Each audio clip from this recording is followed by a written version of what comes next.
ऐसी ही बेहतरीन कहानियाँ सुनने के लिए केपी नॉवल चैनल को लाइक, शेयर और सब्सक्राइब करें। आने वाली कहानियों के बारे में जानने के लिए हमारे टेलीग्राम से जुड़ें। लिंक डिस्क्रिप्शन में है। Hitman with A badass system. अध्याय 1281। एक ईश्वर मरता है, एक ईश्वर उठता है। 2। जब नूह ने माइकल का सामना किया तो उसने सम्मानपूर्वक लड़ने के अपने सिद्धांत को कायम रखा। उसने धुएं के बमों का उपयोग करने या ध्यान भटकाने के लिए सेलेसी की आत्मा सेना का लाभ उठाने जैसी गुप्त रणनीति से परहेज किया। इसके बजाय नूह ने सीधे तौर पर लड़ाई लड़ी, पूरी तरह से अपनी जुड़वां तलवारों और अपनी लाइट फ्लेम की शक्ति पर भरोसा किया। हालांकि माइकल का मुकाबला करने का तरीका बिल्कुल अलग था। हालांकि उसने उस बिंदु तक किसी भी अपमानजनक रणनीति का सहारा नहीं लिया था, लेकिन वह उन्हें खारिज नहीं करेगा। माइकल के लिए प्रत्येक लड़ाई जीवन और मृत्यु का मामला थी, एक हताश संघर्ष जहां जीत हासिल करने के लिए कोई भी साधन उचित था। लंबी लड़ाई ने माइकल को नूह की प्राथमिक कमजोरी को समझने की अनुमति दी, उसका सम्मान और आइसफेयर में नागरिकों के लिए उसकी चिंता के कारण होने वाले विकर्षण। शहर, जो कभी अपने बर्फ के टावरों और इमारतों से चमकता था, अब खंडहर में पड़ा था, ऊपर दो हाइड्रा के बीच लड़ाई के संपार्श्विक क्षति से तबाह हो गया था। उसका ध्यान बंट रहा है, इविल एंड्रियास ने उनके टेलीपैथिक लिंक के माध्यम से देखा। उसे इस जीत को सुरक्षित करने की आवश्यकता है, सेलेसी ने जवाब दिया, उसकी आवाज़ बढ़ती चिंता से भरी हुई थी। अपने पिता की योजना को सफल बनाने के लिए अंधेरे के देवता माइकल को गिरना पड़ा। फिर भी जैसे जैसे लड़ाई आगे बढ़ी, ये संभावना बढ़ती गई कि माइकल नूह के विभाजित ध्यान का फायदा उठाकर ऊपरी हाथ हासिल कर रहा था। नूह, लड़ाई पर ध्यान केंद्रित करो, मैं आइसफेयर की सुरक्षा सुनिश्चित करूंगा, सेलेसी ने अराजकता के बीच पुकारा, नूह के प्रयासों को फिर से केंद्रित करने की कोशिश करते हुए। लेकिन जैसे ही नूह ने अपना ध्यान फिर से हासिल करने का प्रयास किया, माइकल ने एक और अधिक क्रूर रणनीति अपनाने का अवसर जब्त कर लिया। अपना हाथ उठाते हुए उसने अपनी हथेली पर एक तंत्र से धुएं का एक बादल छोड़ा। घने धुएं ने तेजी से नूह को घेर लिया, उसकी आंखों में जलन पैदा की और उसकी दृष्टि को अस्पष्ट कर दिया।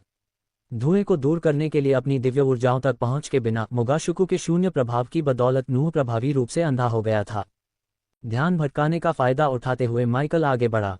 हालांकि नूह की सहज बुद्धि ने उसे हमले से आंशिक रूप से बचने की अनुमति दी, फिर भी माइकल के भले ने नूह की कमर को छेदते हुए अपना निशाना बनाया। उस पल एक अजीब घटना घटी, दुनिया भर की रोशनी टिमटिमाती हुई लग रही थी, नूह की चोट की गंभीरता को प्रतिध्वनित करते हुए, मानो सूरज खुद सदमे में हकला रहा हो। अरे, वह क्या था? क्या तुमने वह देखा? आखिर क्या हो रहा है?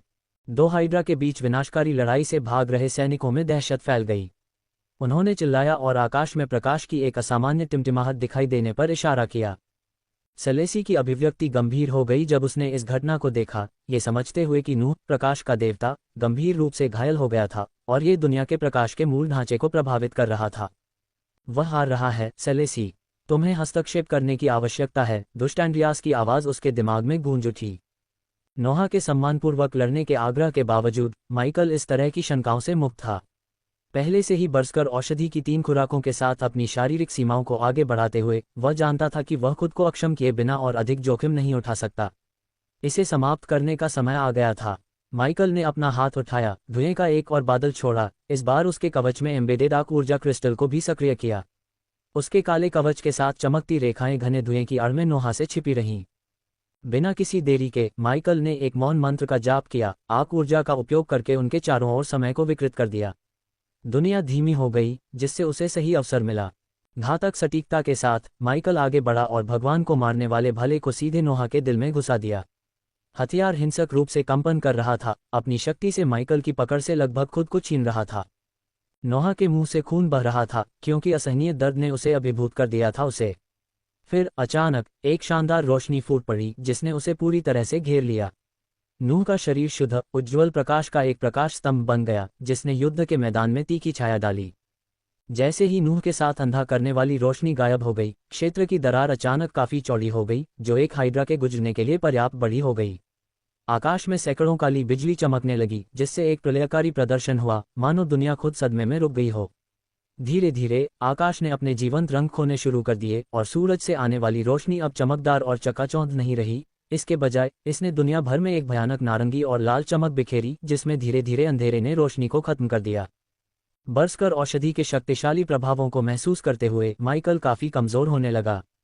उसकी मांसपेशियों में दर्दनाक ऐंठन होने लगी और उसकी दृष्टि धुंधली हो गई, जो उसके शरीर पर औषधि के प्रभाव का स्पष्ट संकेत था।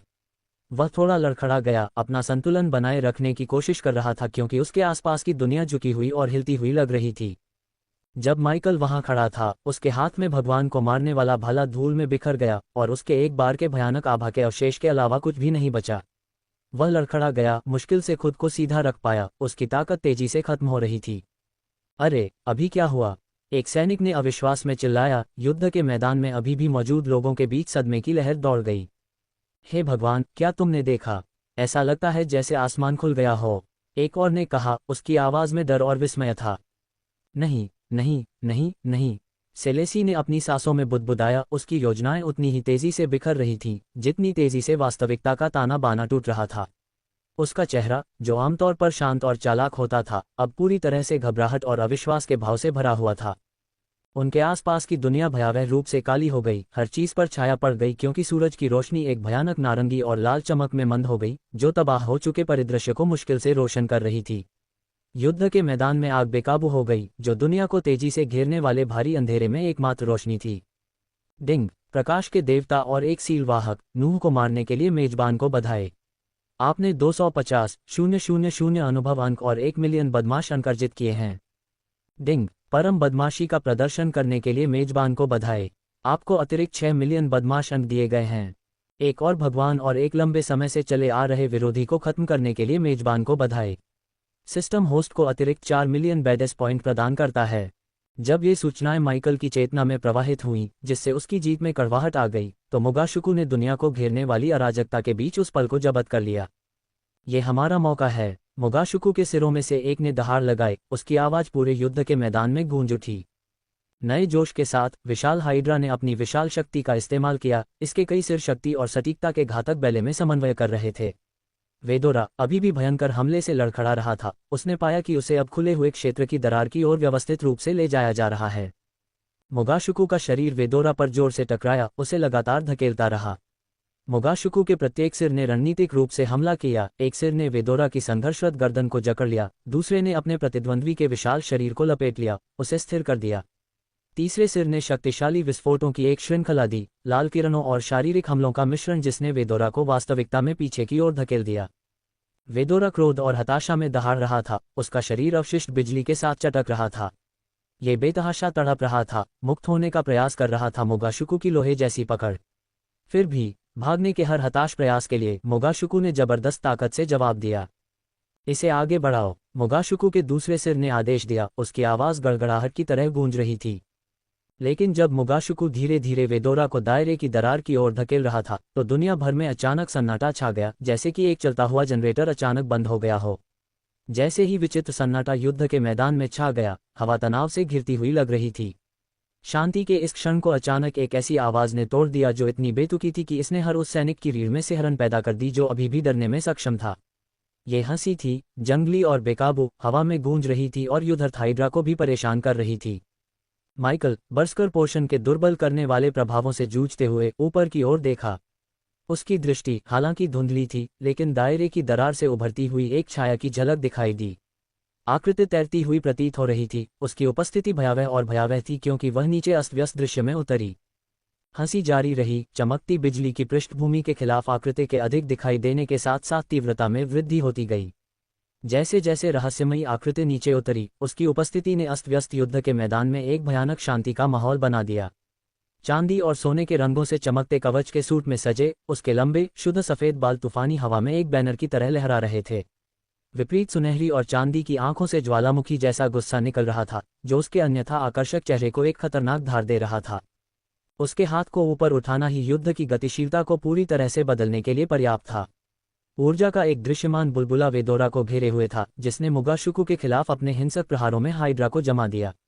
युद्ध में इस अचानक विराम ने सभी की निगाहें नए आगमन पर खींच लीं, जिसके आगमन ने नश्वर क्षेत्र के बहुत ही ताने बाने पर भारी दबाव डाला। दुनिया भर में शहर झुक गए और उखड़ गए, जैसे कि किसी अदृश्य शक्ति द्वारा कुचल दिए गए हों, जो इस प्राणी से लीक होने वाली अपार शक्ति का प्रमाण है। प्राचीन अवरोध, जो बहुत पहले एक पिछले डार्क लॉर्ड द्वारा क्षेत्रों को अलग करने के लिए स्थापित किए गए थे, अब नश्वर क्षेत्र के भीतर ऐसी दुर्जय उपस्थिति को रोकने के तनाव के तहत कराह रहे थे। पिताजी, सलेसी ने आखिरकार फुसफुसाया। युद्ध के मैदान को घेरने वाले अचानक दमनकारी मौन में उसकी आवाज मुश्किल से सुनाई दे रही थी। यह आकृति कोई और नहीं बल्कि स्वयं एंडोहर थी, जो समय और स्थान का देवता है। और अब वह अंधेरे के देवता के खिलाफ प्रतिशोध के साथ आया था। ये बदला लेने का समय है, मेरे प्यारे अंधेरे के देवता, एंडोहर ने कहा। अध्याय 1282 एक ईश्वर मरता है, एक ईश्वर उठता है 3। जब एंडोहर माइकल के सामने उतरा तो उसने सहजता से उसे गर्दन से पकड़कर उठाया और गहरी सांस ली, हवा का आनंद लिया। 5000 साल की कैद के बाद ताज़ी हवा, उसने अपनी आवाज़ में द्वेष के संकेत के साथ टिप्पणी की। तुम कौन हो? माइकल सांस लेने के लिए संघर्ष करते हुए बुदबुदाने में कामयाब रहा। एंडोहर ने धमकी भरे अंदाज में हंसा, उसकी पकड़ माइकल के गले पर कस गई। तुम्हारा सबसे बुरा सपना, उसने व्यंग्य किया। समय और स्थान का देवता एंडोहर। जब माइकल को अपने विरोधी की पहचान की वास्तविकता का एहसास हुआ तो उसकी आंखों में आश्चर्य और सदमे की झलक दिखाई दी। अपने ही भाई को मारने और मेरी कैद को समाप्त करने के लिए धन्यवाद, एंडोहर ने अपनी आवाज़ को ठंडा और अडिग रखते हुए कहा। उस पल सेलेसी तेजी से एंडोहर की ओर बढ़ा और उसके सामने घुटने टेक दिए। जब उसने अपने पिता को देखा जो अब अपनी लंबी कैद से मुक्त हो चुके थे तो उसकी आंखों में आंसू भर आए। पिताजी, आप यहाँ हैं, उसने फुसफुसाते हुए कहा। उसकी आवाज़ में राहत और श्रद्धा का मिश्रण था। लेकिन दूसरी ओर माइकल हैरान था। वह समझ नहीं पा रहा था कि एंडोहर उस महल से कैसे बच निकला जो उसकी जेल के रूप में काम करता था, जिसे माइकल ने 5000 साल पहले बनाया था। हालांकि उसके आसपास के स्थान से दबाव ने सुझाव दिया कि एंडोहर की नश्वर दुनिया में मौजूदगी, जो असंभव होनी चाहिए थी, केवल अस्थायी थी। मैं अपने पूरे जीवन में इस पल का इंतजार कर रहा था। पिछले 5000 सालों के हर सेकंड में मैंने हर संभव तरीके से आपको मारने की कल्पना की। आपने महान एंडोहर को इस दयनीय स्थिति में पहुंचा दिया और मुझे किसी जानवर की तरह पिंजरे में बंद कर दिया। एंडोहर ने माइकल की आंत में एक क्रूर मुक्का मारने से पहले दहाड़ लगाए। उसका हाथ एक छोटे से द्वार से होते हुए सीधे माइकल के पेट पर लगा। माइकल ने खून की खांसी की और एंडोहर हंसने लगा, अपनी पीड़ा के हर पल का आनंद ले रहा था। उसे लगा कि उसके कृत्य पूरी तरह से उचित थे। आखिरकार माइकल ने उसे एक महल में कैद कर दिया था जो लोगों के बीच लटका हुआ था। उसे देवताओं और नश्वर लोग दोनों के दायरे से बाहर कर दिया था। समय और स्थान के देवता के लिए एक अपमानजनक भाग्य, जो 5 सहस्राब्दियों से एक पक्षी की तरह पिंजरे में बंद था। उसे मार डालो पिता, सेलेसी ने कहा। उसकी आंखें माइकल पर टिकी हुई थीं, क्योंकि वह अपने पिता की अधिक पकड़ के नीचे संघर्ष कर रहा था। माइकल लड़ाई से कमजोर हो गया था और अपने पेट पर लगे प्रहार से दर्द से कराह रहा था। उसने अपने दांत पीस लिए और सहन करने का दृढ़ निश्चय किया। वह जानता था कि भले ही वह जादू करने के लिए आर्क एनर्जी क्रिस्टल का उपयोग करने के लिए ऊर्जा जुटा ले, लेकिन ये समय और स्थान के देवता के खिलाफ व्यर्थ होगा। उसने खुद को मौत के लिए तैयार कर लिया। उम्मीद है कि उसकी चेतना प्रोजेक्ट फीनिक्स में स्थानांतरित हो जाएगी, जहां एक और शरीर उसका इंतजार कर रहा था। फिर भी कुछ ने उसे सुझाव दिया कि एंडोहर उसे जल्दी से मारने का इरादा नहीं रखता था। एंडोहर जैसा प्रतिशोध से भरा भगवान एक त्वरित मृत्यु को दया के रूप में देखेगा, और माइकल एंडोहर की आंखों में देख सकता था कि उसके लिए वहां कोई दया नहीं थी। जितना मैं तुम्हें चीर-फाड़ करना चाहता हूं, उतना ही दया होगी, और तुम्हारे जैसे धूर्त कमीने को इतनी जल्दी खत्म होने का हक नहीं है। लेकिन मेरे मन में कुछ और है, कुछ ऐसा जो मुझे देवताओं के राज्य में लौटने और जो कभी मेरा था उसे वापस पाने से पहले ध्यान देने की जरूरत है, एंडोहर ने धमकी भरे अंदाज में कहा। फिर एंडोहर ने माइकल को इतनी जोर से जमीन पर पटक दिया कि उसके नीचे की जमीन फट गई। माइकल के गिरने से पहले ही एंडोहर उसके ऊपर चढ़ गया था। उसकी मौजूदगी से उसे ठंड लग रही थी। तुम्हें लगता है कि तुमने नरक देखा है, एंडोहर ने फुसफुसाया, उसकी आवाज में जहर टपक रहा था। मैं तुम्हें दिखाऊंगा कि असली पीड़ा कैसी होती है। NOWELL-BE-IN.C ओम। अपनी कलाई के एक झटके से एंडोहर ने उनके आसपास के समय और स्थान को नियंत्रित किया। अचानक माइकल बार बार उस पल को फिर से जी रहा था, हर बार दर्द को नए सिरे से महसूस कर रहा था, जैसे कि यह पहली बार हो। उसके नीचे की जमीन द्वेष से धड़क रही थी, हर धड़कन पीड़ा को बढ़ा रही थी। तुमने मुझे जो दर्द दिया है उसके हर सेकंड को महसूस करो, 1000 गुना बड़ा हुआ। एंडोहर दहाड़ उठा। फिर उसने अंतरिक्ष के ढांचे को इस तरह मोड़ दिया कि माइकल का शरीर अप्राकृतिक दिशाओं में खींच गया। हर खिंचाव के साथ मांसपेशियों के फटने और जोड़ों के चटकने की आवाज आ रही थी। दर्द इतना तीव्र था कि माइकल मुश्किल से चीख पा रहा था। हेरफेर के बीच एंडोहर रुक जाता, माइकल को सांस लेने के लिए पर्याप्त समय देता, लेकिन क्रूर मुस्कुराहट के साथ यातना का अगला दौर शुरू करने के लिए। तुमने मुझे एक जानवर की तरह पिंजरे में बंद कर दिया, अब भगवान के क्रोध को महसूस करो, एंडोहर ने माइकल को लात मारते हुए कहा, जिससे वह मुड़ी हुई जगह में लुढ़क गया। माइकल का रूप धुंधला हो गया और फिर से बन गया, हर बार पहले से ज्यादा टूटा हुआ दिखाई दे रहा था। जब माइकल तड़प रहा था, अपनी बिखरी हुई इंद्रियों को समेटने की कोशिश कर रहा था, एंडोहर माइकल के करीब झुका। उसका चेहरा माइकल से कुछ इंच की दूरी पर था। मैं तुम्हें अभी मार सकता था, लेकिन मौत बहुत दयालु मुक्ति है। मैं चाहता हूं कि तुम इस दर्द के साथ जियो, जो तुम्हारी हार और मेरी नफरत की याद दिलाता है। इस बीच सेलेसी, जिसका चेहरा खुशी के आंसुओं से भीगा हुआ था, उस पल की तीव्रता के साथ अपने पिता की ओर देखती है। आप यहाँ कैसे हैं? उसने पूछा। उसकी आंखें उत्तर की तलाश कर रही थीं। एंडोहर ने माइकल पर अपना हमला रोक दिया, अपनी बेटी को संबोधित करने के लिए थोड़ा मुड़ा, जबकि एक पैर माइकल की पीठ पर मजबूती से रखा। जब नूह, जो मेरे खिलाफ सबसे शक्तिशाली सीलवाहक था, मारा गया, तो मुझे बांधने वाली जंजीरें टूट गईं, उसने समझाया। उसकी आवाज में विजय की झलक थी। उसकी मृत्यु ने मुझे अपनी जेल से भागने के लिए जरूरी रास्ता दिया। सेल्सी ने इस रहस्योद्घाटन को समझते हुए अपने आंसू पोंछे। उसका दिमाग तेजी से चल रहा था। मुझे लगा कि वेडोरा को दायरे में भेजने से तुम्हारी ऊर्जा समाप्त हो जाएगी, जिससे तुम हाइबरनेशन की स्थिति में चले जाओगे। मैंने झूठ बोला। एक खतरनाक मुस्कान के साथ एंडोहर ने अपनी बेटी की ओर देखा। उसकी आंखें उस चालाकी से चमक रही थीं जिसने उसे छाया से घटनाओं में हेरफेर करने की अनुमति दी थी। एंडोहर की पकड़ माइकल की गर्दन के चारों ओर कस गई। उसे आसानी से उठाकर एक चितवे की तरह एक तरफ फेंक दिया। जैसे ही माइकल जमीन पर जोर से गिरा, एंडोहर तिरस्कार से गुर्राया। मुझे पता था कि नूह तुम्हें मार नहीं सकता। मुझे उम्मीद थी कि वह ऐसा नहीं करेगा, ताकि मैं खुद इस आनंद को प्राप्त कर सकूं। वह धीरे धीरे आगे बढ़ा, उसकी आवाज में अशुभता गूंज रही थी। तुम्हारे द्वारा खड़ी की गई बाधा शायद अब भी मुझे इस क्षेत्र में रहने से रोक सकती है, लेकिन मैं ये सुनिश्चित करूंगा कि तुमने जो किया है, उसके लिए तुम्हें कष्ट उठाना पड़े। इसकी शुरुआत इसी से होगी। अपने हाथ की एक लहर के साथ एंडोहर ने वेदोरा के चारों ओर एक घूमता हुआ पोर्टल बनाया। एक पल में राक्षसी हाइड्रा भंवर में समा गया और दृष्टि से ओझल हो गया।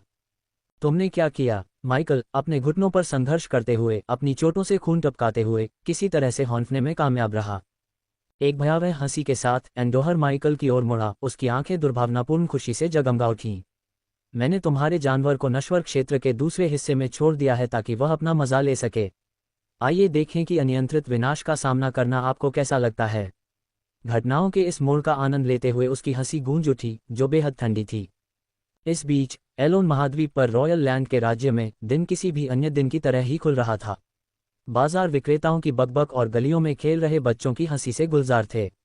बेकरी से ताज़ी पकी हुई रोटी की महक आ रही थी और सामान के बदले सिक्कों की खनक हवा में भर गई थी। अचानक आसमान काला हो गया, मानो रात ने दोपहर का दौरा करने का फैसला किया हो। लोगों ने अपनी आंखें ढांकते हुए ऊपर देखा, केवल एक विशाल पोर्टल को अपने ऊपर फटते हुए देखा। इस भंवर के भीतर से एक विशालकाय जानवर उभरा, जिसने शहर पर एक विशाल छाया डाली। ऊपर देखो, स्वर्ग में यह क्या है? भगवान की कसम, पुरानी कहानियों वाला एक जानवर। पूरे शहर में अलार्म बजने लगे, एक गहरी गूंजती हुई आवाज जिसने सड़कों पर दहशत की लहरें फैला दीं। लोग सभी दिशाओं में भागते हुए आश्रय की तलाश में भागे, क्योंकि मरे हुए हाइड्रा वेदोरा के भारी वजन से जमीन हिल रही थी। एक बहरा कर देने वाली गर्जना के साथ वेदोरा नीचे उतरा। उसके विशाल शरीर ने उसके नीचे की इमारतों को कुचल दिया। एक बार जीवंत बाजार चौक तबाही का दृश्य बन गया, जिसमें स्टॉल चपटे हो गए और उसके विशाल पैरों के नीचे पत्थर टूट गए। अपनी जान बचाने के लिए भागो, शहर पर हमला हो रहा है। जानवर की हर हरकत ने विनाश का कारण बना। उसकी पूंछ इमारतों को चीरती हुई सदियों पुरानी वास्तुकला को मलबे में बदल देती है। वेदोरा की चमकती हुई आंखें उसके द्वारा मचाई गई अराजकता को देख रही थीं, जो आत्मा से रहित थी, लेकिन अपने रास्ते में आने वाली हर चीज को मिटा देने की अतृप्त इच्छा से भरी हुई थी। भय और निराशा की चीखें पूरे शहर में गूंज रही थी। शहर में लोग भाग रहे थे, मलबे और एक दूसरे पर ठोकर खा रहे थे और अपनी हताशा में भाग रहे थे। शहर के रक्षकों ने एकजुट होकर तीर और भाले छोड़े, जो वेदोरा की मोटी पपड़ीदार खाल से टकराकर गिर रहे थे। यह अजेय है, हमारे हथियार कुछ नहीं कर सकते। बच्चों को बचाओ, उन्हें सुरक्षित जगह पर ले जाओ। जब वेदोरा ने अपना कहर जारी रखा, तो एक बार का शांतिपूर्ण दिन एक दुष्स्वप्न में बदल गया। आसमान अब धुएं से भर गया और घायलों और भयभीत लोगों की चीखें गूंजने लगीं। अब ये हर जगह होगा, और तुम्हें पता चल जाएगा कि तुम्हारे कार्यों के कारण ही यह क्षण आया, एंडोहर ने धमकी भरे अंदाज में कहा, माइकल को रॉयल लैंड का विनाश दिखाते हुए। उसने विनाश का आनंद लिया। माइकल की आंखों में हर तरह के पछतावे और गुस्से का आनंद लिया। मैं तुम्हें मार डालूंगा एंडोहर, मैं कई गुना बदला चुकाऊंगा, माइकल ने कहा। उसकी आवाज मुश्किल से सुनाई दे रही थी। एंडोहर को पता नहीं था कि वह माइकल की हत्या सूची में सबसे ऊपर था, और ये तथ्य कि एंडोहर माइकल को जीवित छोड़ने जा रहा था, एंडोहर के जीवन की सबसे बड़ी गलती होगी। ये भावना है, लेकिन मैं तुम्हारी माँ को अपने साथ ले जा रहा हूँ, ताकि तुम जान सको कि मैं उसे प्रताड़ित करूंगा और यह सब तुम्हारी गलती है, एंडोहर ने कहा और अपनी कलाई हिलाई, जिससे बेहोश हैरियट के चारों ओर एक द्वार बन गया। एक झटके में द्वार हैरियट के साथ गायब हो गया। हैरियट को ले जाने के बाद एंडोहर की आकृति चमक उठी। ये दर्शाता है कि नश्वर क्षेत्र में उसका समय समाप्त हो रहा था और अब और अधिक समय तक रहने से उसका भौतिक रूप खतरे में पड़ सकता था। अनिच्छा से एंडोहर जाने के लिए तैयार हो गया। उसने माइकल को एक तरफ फेंक दिया और जाने के लिए मुड़ा, क्योंकि सेलेसी एक पिल्ले की तरह उसके पास दौड़ा। पिताजी, मुझे अपने साथ आने दो, सेलेसी ने विनती की। क्यों नहीं? एंडोहर ने बस कंधे उचकाए और सेलेसी के साथ युद्ध के मैदान से गायब होने से पहले अपनी कलाई हिलाई। भाड़ में जाओ, माइकल ने बेहोश होने से पहले बड़बड़ाया। उसे पता था कि जब वह जागेगा तो दुनिया एक बहुत ही अलग जगह होगी। अध्याय 1283। माइकल के पास कोई योजना नहीं है। अज्ञात घंटों बाद माइकल ने धीरे धीरे अपनी आंखें खोलीं। उसका पूरा शरीर दर्द से कराह रहा था और जो घटनाएं घटित हुईं वे उसके दिमाग में कौंध गईं। उसने खुद को एक अंधेरे कमरे में बिस्तर पर लेटा हुआ पाया। खिड़की से देखने पर वह अपने चारों ओर समुद्र को उभरा होते हुए देख सकता था। आकाश सामान्य से अधिक काला था। निस्संदेह माइकल जानता था कि वह अंधेरे महासागर में अपने महल में था। हालांकि कुछ अलग महसूस हुआ। वह पहले से कहीं अधिक मजबूत महसूस कर रहा था और अंधेरा और भी घना लग रहा था, किसी भी रोशनी से रहित। कमरे में टिमटिमाती मशालें ही रोशनी का एकमात्र स्रोत थीं। आह! माइकल ने धीरे से बिस्तर से उठने से पहले गुर्राते हुए कहा। उसका शरीर पट्टियों से ढका हुआ था और एंडोहर द्वारा मुक्का मारे जाने के बाद भी उसका पेट दर्द कर रहा था। जब उसके पैर ठंडी जमीन पर पड़े तो दरवाज़ा खुला और अज़ाज़ेल अंदर आया। दानव बटलर हमेशा की तरह अपने बटलर की पोशाक में सजे हुए थे और उनके बाल बड़े करीने से कंघी किए हुए थे। हालांकि हमेशा की तरह नहीं, उनके चेहरे पर गुस्सा और चिंता साफ झलक रही थी। मेरे प्रभु, आप जाग रहे हैं? अज़ाज़ेल ने थोड़ा झुककर कहा। मैं कितने समय से बाहर था? माइकल ने पूछा। 4 दिन, मेरे प्रभु, अज़ाज़ेल ने शांति से उत्तर दिया, हालांकि उसकी आवाज़ में क्रोध का तूफान छिपा था। ये सुनकर माइकल ने खड़े होते ही आह भरी। कुछ पलों के लिए जो कुछ भी हुआ वह उसके दिमाग में कौंध गया, जिससे उसका सिर दर्द करने लगा। 4 दिन पहले वह ऑक को मारने के बाद हत्यारे के संग में लौटने वाला था, जब उसकी मुलाकात डैगन से हुई और उसे चेतावनी मिली कि एंडोहर कुछ बड़ा करने की योजना बना रहा है। उसके बाद ईव की मौत की खबर आई, जिसके कारण माइकल ने नश्वर क्षेत्र में लौटने के लिए अपने सभी बुरे अंक खर्च कर दिए। उसके बाद जो कुछ भी हुआ वह माइकल के दिमाग में अंकित हो गया, जिसमें नूह की मौत और एंडोहर का भागना भी शामिल था। तुम चिंतित लग रहे हो, अज़ाज़ेल। इतना बुरा है न? माइकल ने अज़ाज़ेल के असामान्य भाव को देखते हुए पूछा। बुरा कहना कम है, मेरे प्रभु, अज़ाज़ेल ने आह भरी। कुछ पलों तक माइकल ने कुछ नहीं कहा, क्योंकि सन्नाटा छा गया था। उसका शरीर कहाँ है? माइकल ने ईव के शरीर के बारे में पूछा। चूंकि उसके पास बेडेस सिस्टम था, इसलिए ईव को वापस जीवित करने की संभावना अभी भी थी। बेशक बेडेस पॉइंट की आवश्यकता चौंका देने वाली थी, लेकिन इसने माइकल को पहले कभी नहीं रोका था। मेरे पीछे आओ, मेरे स्वामी, अज़ाज़ेल ने उसे अपने पीछे आने का इशारा किया। अज़ाज़ेल ने माइकल को एक मंद रोशनी वाले गलियारे से गुंथा। उनके कदमों की आवाज़ पत्थर के फर्श पर धीरे धीरे गूंज रही थी। वे एक भारी गहरे रंग के धातु के दरवाजे पर पहुंचे, जिसकी सतह पर जटिल रून उकेरे गए थे। अज़ाज़ेल ने दरवाजे पर अपनी हथेली रखी और दरवाज़ा खुलने से पहले रून कुछ देर के लिए चमके। कमरे के अंदर अंधेरा छाया हुआ था, जिसे केवल एक नीली स्पॉटलाइट ने तोड़ा था, जो केंद्र को रोशन कर रही थी। इस रोशनी के नीचे एक कांच की ट्यूब थी, जिसमें एक गाढ़ा साफ तरल भरा हुआ था। इस तरल पदार्थ के भीतर ईव का शरीर लटका हुआ था। उसका भाव शांत था, लगभग ऐसा लग रहा था जैसे वह बस सो रही हो। उसने अपने हाथ में अपना हथौड़ा पकड़ रखा था, जो आराम करने के लिए लेटे हुए योद्धा की तरह उसकी छाती पर रखा हुआ था। माइकल धीरे धीरे ट्यूब के पास पहुंचा। उसका दिल दुख और संकल्प के मिश्रण से भारी था। उसने अपना हाथ ठंडे कांच पर रखा। उसकी आंखें ईव के चेहरे पर शांतिपूर्ण भाव को देख रही थीं। वह शांत दिख रही है, माइकल ने धीरे से कहा। उसकी आवाज़ में फुसफुसाहट थी शांत कमरे में। मेरे प्रभु, क्या आप उसे वापस ला सकते हैं? अज़ाज़ेल का सवाल हवा में भारी था, जो उम्मीद और चिंता से भरा हुआ था। उसे अपने डार्क लॉर्ड की क्षमताओं पर अटूट विश्वास था, फिर भी मौत को पलटने की धारणा उसके लिए भी डरावनी थी। मैं करूंगा, अज़ाज़ेल। मैं उसका इतना एहसानमंद हूं, जितना भी मैं इसे स्वीकार करने से नफरत करता हूं। नूह सही था। मेरे विकल्प, मेरा रास्ता। उन्होंने ईव की जान ले ली। मुझे इसे सही करना होगा। माइकल ने अफसोस से भरी आवाज़ में आह भरी। एंडोर के बारे में क्या, मेरे प्रभु? वह समय और स्थान का देवता है, ब्रह्मांड में 2 सबसे शक्तिशाली शक्तियों का देवता है। अज़ाज़ेल की आवाज़ धीमी हो गई। उसका वाक्य अधूरा था, उनके बीच निहितार्थों का भार लटका हुआ था। वह सिर्फ एक देवता है, अज़ाज़ेल। एक देवता को मारा जा सकता है, और मैं सबसे अच्छा हत्यारा हूँ, माइकल ने ठंडे स्वर में उत्तर दिया। उसके स्वर में संदेह नहीं था। मुझे आप पर पूरा भरोसा है, मेरे प्रभु, भले ही हालात हमारे खिलाफ लग रहे हों, अज़ाज़ेल ने कहा। उसकी निष्ठा अटूट थी। उसके लिए डार्क लॉर्ड की शक्ति पूर्ण थी। माइकल एक साधारण साधक से भगवान बन गया था। उसने दुर्जय दुश्मनों के खिलाफ अनगिनत लड़ाइयों में जीत हासिल की थी। चलो दूसरों से मिलते हैं मेरे प्रभु। आपको दुनिया की स्थिति जानने की जरूरत है, अजाजल ने सुझाव दिया, जिससे माइकल ने सहमति में सिर हिलाया। साथ में वे कमरे से बाहर निकले, मीटिंग हॉल की ओर बढ़े। हॉल में प्रवेश करने पर माइकल का स्वागत गोल मेज, उसके सिंहासन और उसके अधीनस्थों के उदास चेहरों के परिचित दृश्य से हुआ।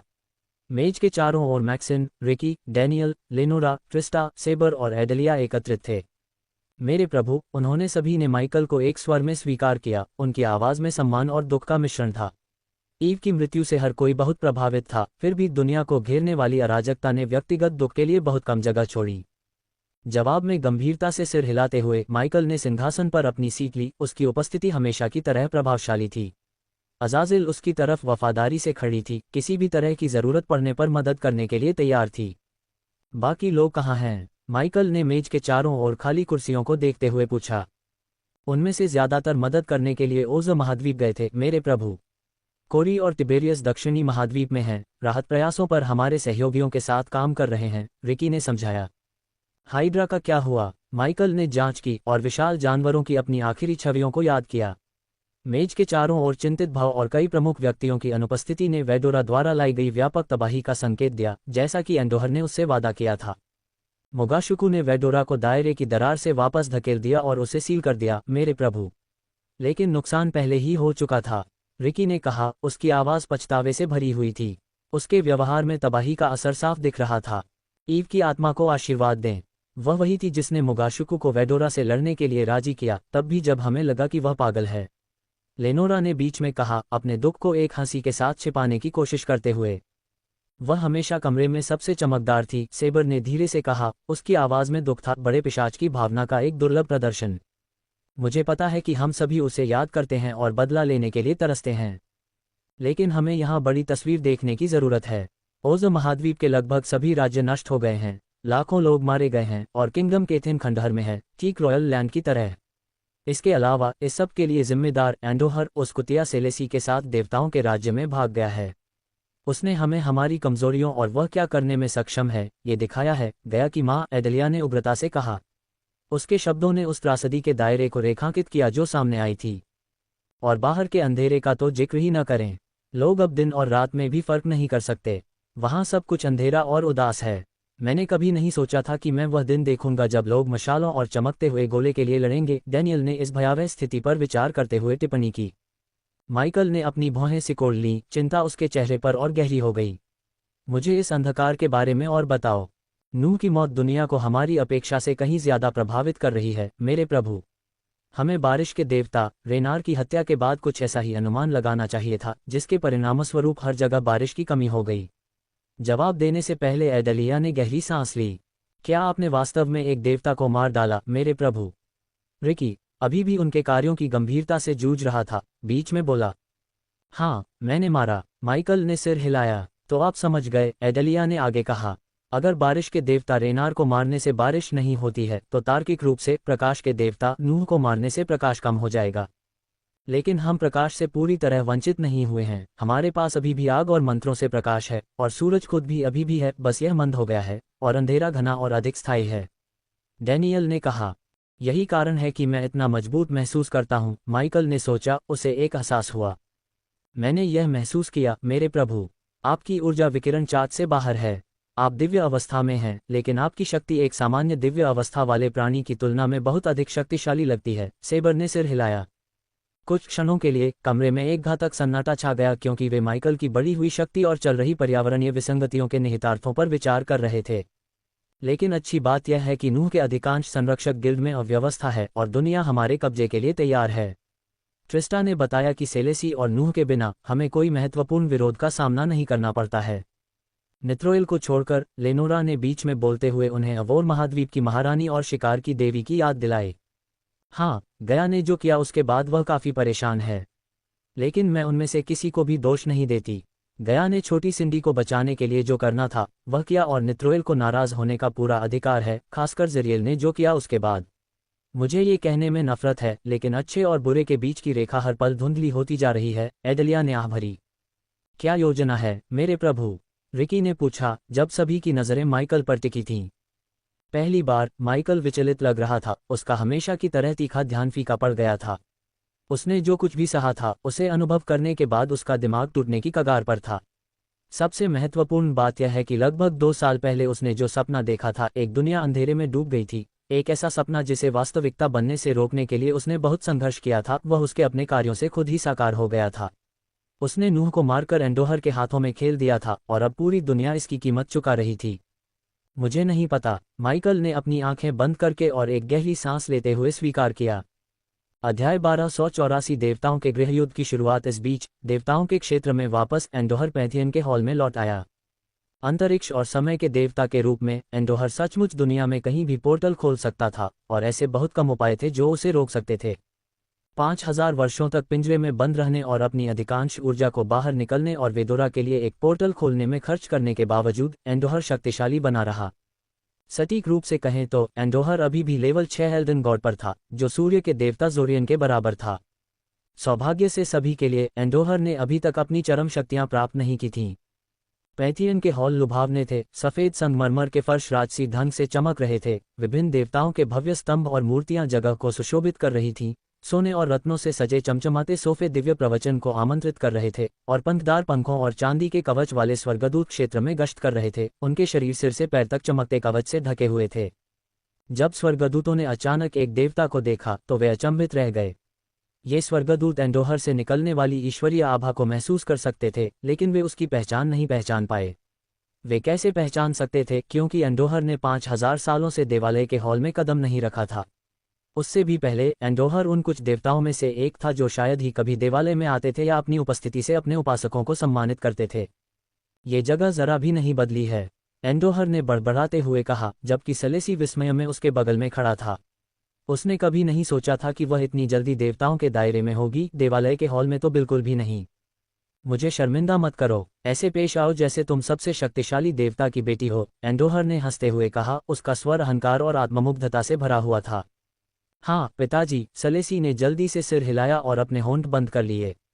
नागालैंड की रानी और एक देवता के विनाश के पीछे की सूत्रधार होने के बावजूद सलेसी का हमेशा का अहंकार और अभिमान उसके पिता की उपस्थिति में पिघल गया, जिससे वह एक प्रशिक्षित बिल्ली की तरह नम्र हो गई। ये बदलाव कुछ ऐसा नहीं था जिससे वह नाराज थी, बल्कि वह अपने पिता के साथ खड़े होने और उनकी दुर्जेय उपस्थिति का आनंद लेने के अवसर का आनंद लेती थी। हालांकि एंडोहर ने अपनी बेटी के लिए वैसा स्नेह नहीं रखा जैसा वह उससे चाहती थी। उसके लिए सलेसी केवल एक अधीनस्थ थी, कोई ऐसा व्यक्ति जो बिना किसी सवाल के उसके आदेशों का पालन करे और उसकी पूजा करे, ठीक वही जो उसे चाहिए था। जब एंडोहर ने अपने आसपास का निरीक्षण किया तो सुनहरे पंखों वाले एक लंबे देवदूत के नेतृत्व में गश्त करने वाले स्वर्गदूतों का एक समूह आया। मुख्य देवदूत अपनी तलवार की मूठ पर हाथ रखते हुए एंडोहर को ऐसे लहजे में संबोधित कर रहा था जो न तो सम्मानजनक था और न ही पूरी तरह से अपमानजनक। हम तुम्हें नहीं पहचानते, तुम कौन हो? देवदूत ने पूछा। तुम्हारी हिम्मत कैसे हुई उससे इस तरह बात करने की? सेलेसी ने गुस्से में कहा, वह मुश्किल से खुद को हमला करने से रोक पाए, उनके बीच शक्ति की भारी असमानता से अनजान। साधना या देवता की स्थिति के माध्यम से ऊपर उठे बिना देवताओं के दायरे में होने के कारण सेलेसी की एकमात्र सुरक्षा एंडोहर के साथ उसकी निकटता थी। चुप रहो लड़की, वे कुछ समय से एंडोहर की शक्तिशाली उपस्थिति में नहीं रहे हैं, एंडोहर ने उसे ठंडे स्वर में डांटा, उसका सिर एक भयावह मुस्कान के साथ झुका हुआ था। नाम सुनते ही देवदूत तनाव में आ गए। हो सकता है कि उन्होंने उसे देखकर न पहचाना हो, लेकिन तथाकथित पिंजरे में बंद भगवान की विरासत उन्हें पता थी।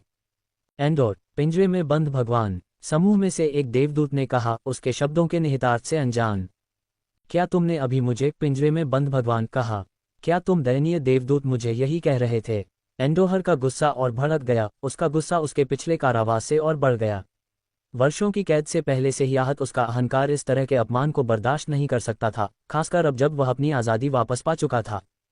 पिताजी, उन्होंने जो अपमान किया है उसके लिए उन्हें मार डालो, सेलेसी ने फुसफुसाते हुए कहा। उसके शब्द जहर से भरे हुए थे। उसने एंडोहर को बदला लेने के लिए उकसाया।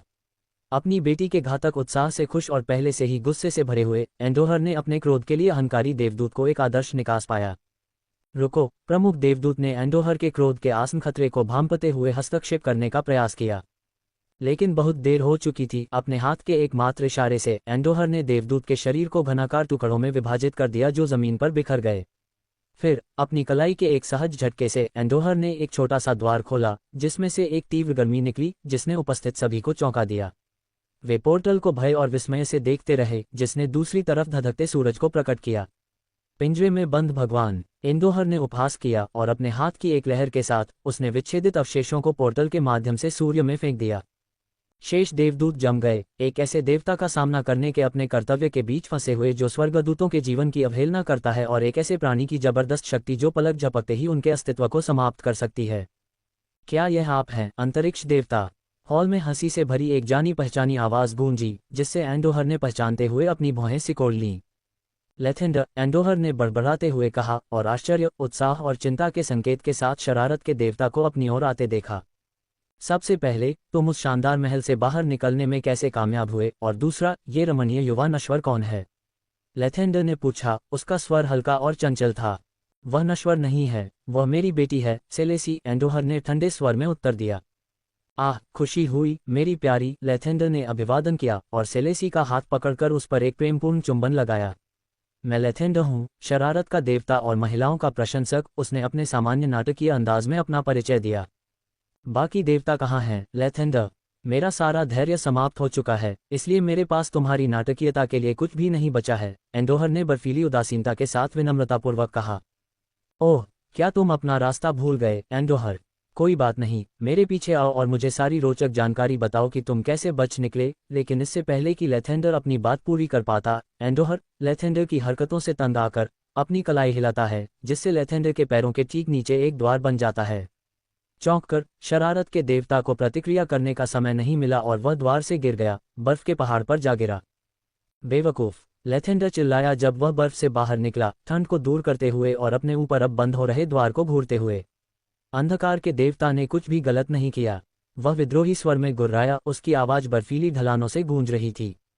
देवालय में वापस आकर एंडोहर ने खुद को एक संक्षिप्त मनोरंजक मुस्कान दी, क्योंकि वह आराम से आगे बढ़ गया, जिससे शेष देवदूत उसकी शक्ति के प्रदर्शन से अचंभित रह गए।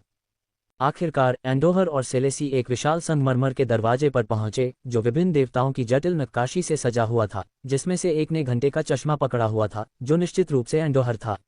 उसने नक्काशी को छुआ और यह चमक उठी, जिससे दरवाजे धीरे धीरे खुलने लगे। सेलेसी का मुंह विस्मय में थोड़ा खुला रह गया जब उसने देवालय के मीटिंग हॉल के मुख्य भाग को देखा। कोई भी मीटिंग हॉल नहीं, बल्कि मुख्य देवालय देवताओं का परिषद कक्ष। ये शानदार हॉल हालांकि छोटा था, लेकिन इसके केंद्र में एक राजसी गोल मेज के साथ भव्यता बिखेर रहा था, जिसके चारों ओर सोने और चांदी से बने सिंहासन थे। दीवारों पर देवताओं को विभिन्न पौराणिक प्राणियों के साथ युद्ध करते हुए चित्रित नक्काशी की गई थी, और फर्श पर बर्फ के टुकड़ों की तरह मुलायम बर्फ सफेद कालीन बिछा हुआ था। ऊपर छत पर धीरे धीरे तैरते बादल छाए हुए थे, जो लौकिक वातावरण को और बढ़ा रहे थे। ये हॉल सबसे शक्तिशाली देवताओं की बैठक स्थल था, और एक बार एंडोहर इस कुलीन समूह का एक अभिन्न सदस्य था। अपनी लंबी अनुपस्थिति के बावजूद वह उनके बीच अपना सही स्थान पुनः प्राप्त करने के लिए दृढ़ था। एंडोहर अपने पूर्व सिंहासन की ओर चला गया, जो एक घंटे के आकार का था, जबकि सेलेसी उसके पीछे चली गई। उसकी निगाहें भव्य लेकिन सुनसान हॉल में घूम रही थीं। बाकी लोग कहाँ हैं, पिताजी? सेलेसी ने पूछा, उसकी आवाज़ विशाल कक्ष में थोड़ी सी गूंज रही थी। शायद नूह की मृत्यु के परिणामों से निपटने के लिए। वह प्रकाश का देवता था, आखिरकार उसके निधन से यहाँ कई लोग कमज़ोर हो गए होंगे। हमला करने का ये सही समय है, एंडोहर ने ठंडी हंसी के साथ उत्तर दिया। उसकी आंखें अपने सिंहासन पर टिकी हुई थीं। वह जानता था कि देवताओं में से जो देवता अक्सर देवालय में आते थे, उनमें से सूर्य के देवता जोरियन सबसे शक्तिशाली थे। नूह की मृत्यु के साथ जोरियन की शक्ति का एक महत्वपूर्ण स्रोत प्रकाश कम हो गया होगा। जबकि जोरियन से अधिक शक्तिशाली अन्य देवताओं के बारे में अफवाहें थीं, वे देवालय के मामलों से दूर रहे। जोरियन को उखाड़ फेंकने से देवालय प्रभावी रूप से उसके नियंत्रण में आ जाएगा। एक बार देवालय मेरा हो जाने के बाद मैं इस पूरे क्षेत्र का मालिक बन जाऊंगा। फिर मैं ये सुनिश्चित करूंगा कि मेरे साथ विश्वासघात करने वाले प्रत्येक देवता को अपनी निष्क्रियता या अपने विश्वासघात के लिए भुगतान करना पड़े, एंडोहर ने सोचा। उसकी आवाज़ में जहर भरा हुआ था जब वह सिंहासन पर बैठा। एंडोहर की वापसी के साथ दिव्य गृहयुद्ध में एक नया अध्याय शुरू हुआ। नश्वर क्षेत्र में अंधेरे के देवता ने अपनी शक्ति को मजबूत किया, जबकि देवताओं के क्षेत्र में उनके कट्टर दुश्मन एंडोहर ने नियंत्रण लेने के लिए चाल चली। इस प्रकार अंधकार का युग शुरू हुआ और एक महान युद्ध की शुरुआत हुई। अध्याय 1285 पंथीय देवता। जैसे ही एंडोहर अपने सिंहासन पर बैठा, सूचना की देवी सेराफिन ने एक सुंदर कदम के साथ हॉल में प्रवेश किया। उसने अपने जासूसों के नेटवर्क से जो अफवाहें इकट्ठी की थीं, वे असंभव की ओर इशारा कर रही थीं। फिर भी यहाँ इसकी पुष्टि हुई, एंडोहर वास्तव में अपने लंबे कारावास से बच निकला था। सेराफिन, एंडोहर ने अभिवादन किया, उसकी आवाज़ में मनोरंजन था। एंडोहर, तुम यहाँ हो? तुम कैसे? सेराफिन की आवाज़ लड़खड़ा गई, उसका हमेशा की तरह शांत व्यवहार डगमगा गया। यहाँ तक कि वह सर्वज्ञ देवी भी यह नहीं समझ पाई कि एंडोहर ने कैसे बचकर भाग निकलने का प्रबंध किया। मैं अपने भाग्य के बारे में पैंथियन की परवाह किए बिना इंतजार करते करते थक गई थी, एंडोहर ने तिरस्कार भरी हंसी के साथ उत्तर दिया। इसलिए मैंने मामले को अपने हाथों में ले लिया और जीत हासिल की, जैसा कि मैं हमेशा करती हूँ। सेराफिन के शब्दों को समझने के बाद हॉल में एक पल के लिए सन्नाटा छा गया। फिर वह अपने विशाल जासूसों के नेटवर्क का प्रतीक हुड वाली आकृतियों की नक्काशी से सजे सिंहासन पर शान से बैठ गई। क्या तुम मुझे बताओगे कि तुमने कैसे भागने का प्रबंधन किया, या तुम मुझे स्नोहेम भेजोगे जैसे तुमने लेथेंडे को भेजा था? सेराफिन ने अपनी बाहें क्रॉस करते हुए पूछा, हमेशा की तरह उत्सुक। बहुत अच्छा, मैं तुम्हें माफ कर दूंगा क्योंकि दूसरों के विपरीत तुमने वास्तव में परवाह की, एंडोहर ने टिप्पणी की, उसके होठों पर एक दुर्लभ मुस्कान खेल रही थी। मैंने हाल ही में पाया कि नूह, प्रकाश के देवता का सार, मेरी जेल के बंधनों को बनाए रखने वाली एक प्रमुख शक्ति थी। उसके जन्म से पहले भी उसके नियत सार ने मेरे कारावास में योगदान दिया था। इसलिए जब अंधेरे के देवता ने अपने ही भाई को मार डाला, बिना यह महसूस किए कि उसके पिछले अवतार ने नूह को एक महत्वपूर्ण मुहरवाहक और मेरा जेलर बना दिया था, तो बंधन इतने कमजोर हो गए कि मैं मुक्त हो सका, एंडोहर ने कुछ विवरणों को सावधानीपूर्वक छोड़ते हुए समझाया। सेराफिन ने उसकी कहानी में अंतराल को देखा, लेकिन आगे नहीं बढ़ने का फैसला किया, क्योंकि उसे पता था कि यह व्यर्थ होगा। तो उसकी माँ कहाँ है? सेराफिन ने पूछा और एंडोहर को हंसते हुए देखा। और कहाँ? वह गुमनामी में है, एंडोहर ने बेपरवाही से कहा, जिससे सेराफिन की रीढ़ में ठंडक दौड़ गई। गुमनामी, एक ऐसा नाम जो लगभग 2000 सालों में नहीं बोला गया था, देवताओं को भी डराता था। यह एंडोहर द्वारा बनाई गई एक जेल थी, जो भौतिक स्थान और समय के दायरे से बाहर थी। जो लोग एंडोहर या पैंथियन को धमकी देते थे, उन्हें वहां निर्वासित कर दिया जाता था, जहां वे अनंत काल तक स्थिर अवस्था में रहते थे। गुमनामी में समय नहीं बीतता था, जिससे एक सेकंड भी अंतहीन लगता था। अफवाहों में कहा गया था कि वहां कैद प्राणी अपने दृष्टिकोण से कुछ ही दिनों में अपना दिमाग खो देते थे, समय बीतने का एहसास नहीं कर पाते थे। क्या तुम्हें नहीं लगता कि यह थोड़ा ज्यादा है, एंडोहर? सेराफिन ने पूछा, उसकी आवाज में हैरियट के लिए दया थी। एंडोहर की प्रतिक्रिया एक ठंडी हंसी थी, जिसमें किसी भी तरह की गर्मजोशी या सहानुभूति नहीं थी। जो कुछ भी उसने मेरे साथ किया वह बहुत ज्यादा था। उसने मेरे अहंकार को चोट पहुंचाई, समय और स्थान के देवता को कैद करके मेरी विरासत को नष्ट कर दिया। मुझे इस तरह से कैद करना उसका बीमार हास्य था। मैं केवल एहसान वापस कर रहा हूँ। उसने मेरी प्रतिष्ठा और मेरी विरासत छीन ली, अब मैं उससे सब कुछ ले लूंगा, एंडोहर ने घोषणा की। उसकी आंखों में प्रतिशोध की आग जल रही थी, जिसमें दया की कोई संभावना नहीं थी। सेराफिन ने अपनी आवाज में बेचैनी महसूस की, जबकि सेलेसी उत्सुक लग रहा था। ओब्लिवियन के बारे में उसकी जिज्ञासा बढ़ गई। इससे पहले कि वह आगे पूछ पाती, एक और व्यक्ति हॉल में दाखिल हुआ। वह एक विशाल उपस्थिति थी, सोने और चांदी के कवच में लिपटा हुआ, उसकी पीठ पर एक हलबर्ड लटका हुआ था, वेलोरियन, वीरता का देवता। उसकी उपस्थिति में युद्ध और सम्मान का सार समाहित था। वेलोरियन, सेराफिन ने सम्मान की एक झलक के साथ उसका अभिवादन किया, जब वह तलवार और ढाल के प्रतीकों से सजे अपने सिंहासन की ओर बढ़ रहा था। वेलोरियन एक शांत व्यवहार के साथ आया, उसकी उपस्थिति ने हॉल को अधिकार और शांति की भावना से भर दिया। स्वागत है, एंडोहर, उसने कहा, उसकी आवाज़ समान थी और कमरे में व्याप्त तनाव का कोई संकेत नहीं दे रही थी। एंडोहर, लिया गया इस अनौपचारिक अभिवादन से वह अचंभित हो गया, मानो कोई महत्वपूर्ण समय नहीं बीता हो या कोई गलत काम नहीं हुआ हो। क्या 5000 साल से मुझे न देखने के बाद तुम्हें बस इतना ही कहना है? उसने पूछा, उसके स्वर में चिड़चिड़ाहट और अविश्वास का मिश्रण था। मुझे हमेशा से पता था कि तुम इतने चालाक हो कि तुम देवताओं की सहायता के बिना उस महल से भाग सकते हो। ये केवल समय की बात थी, उसने आत्मविश्वास से कहा। वेलोरियन की मुस्कान हल्की थी, लेकिन स्पष्ट थी। ये सुनकर एंडोहर की चिड़चिड़ाहट एक मुस्कुराहट में बदल गई, अपनी क्षमताओं की स्वीकृति पर उसका गर्व बढ़ गया। उसके बाद जो हंसी आई, वह अंधेरे मनोरंजन से भरी थी, जो हॉल में उसकी पुनः प्राप्त स्वतंत्रता और शक्ति की एक स्पष्ट याद के रूप में गूंज रही थी। वास्तव में, वेलोरियन, ये केवल समय की बात थी। जैसे ही एंडोहर की हंसी की गूंज फीकी पड़ी, शेषत ने अपनी विशिष्ट शालीनता के साथ हॉल में प्रवेश किया। उसकी उपस्थिति आवेशित वातावरण में एक सुखदायक मरहम की तरह थी। उन्होंने एंडोहर का स्वागत एक सच्ची मुस्कान के साथ किया, जो भाग्य और नियति की जटिलताओं को बिना किसी निर्णय के स्वीकार करती प्रतीत हुई। शेषत का व्यवहार शांत था जब वह अपने निर्धारित सिंहासन पर जा रही थी, जो पुस्तकों और स्क्रॉल की जटिल नक्काशी से सुशोभित था, जो ज्ञान पर उसके प्रभुत्व का प्रतीक था। जैसे ही वह बैठी, एंडोहर खुद को रोक नहीं पाए और हंस पड़ी। तुम जरा भी नहीं बदली हो, शेषत। नहीं, एंडोहर, ज्ञान की देवी ने एक नर्म, जानकार मुस्कान के साथ भावना का जवाब दिया। फिर अपनी नज़र सेलेसी की ओर घुमाते हुए शेषत ने एक ऐसी मुस्कान पेश की जो दिल को भेदती हुई लग रही थी, जिससे सेलेसी को ऐसा लगा जैसे उसकी आत्मा को पढ़ा जा रहा हो। उस पल की तीव्रता स्पष्ट थी, और जैसे ही सेलेसी प्रतिक्रिया करने वाली थी, हॉल का माहौल एक और देवता के आगमन के साथ बदल गया। इस नए आगमन को नज़रअंदाज करना असंभव था। एक प्रभावशाली उपस्थिति ने जगह को भर दिया, जैसे कि उभरी हुई मांसपेशियों और लंबे, लाल बालों वाले एक देवता ने शेर की याद दिलाते हुए प्रवेश किया हो। उनके भूरे रंग के कवच, जो उनकी मांसल भुजाओं को उजागर करते थे, छाती की प्लेट पर शेर के सिर की नक्काशी थी, जो उनके भयंकर स्वभाव और शक्ति को दर्शाती थी। रुद्र, सेराफिन ने युद्ध के देवता को सम्मानपूर्वक सिर हिलाकर स्वीकार किया। रुद्र के प्रवेश पर एक हार्दिक हंसी के साथ चिन्हित किया गया था, क्योंकि उसकी आंखें एंडोहर पर टिकी थीं।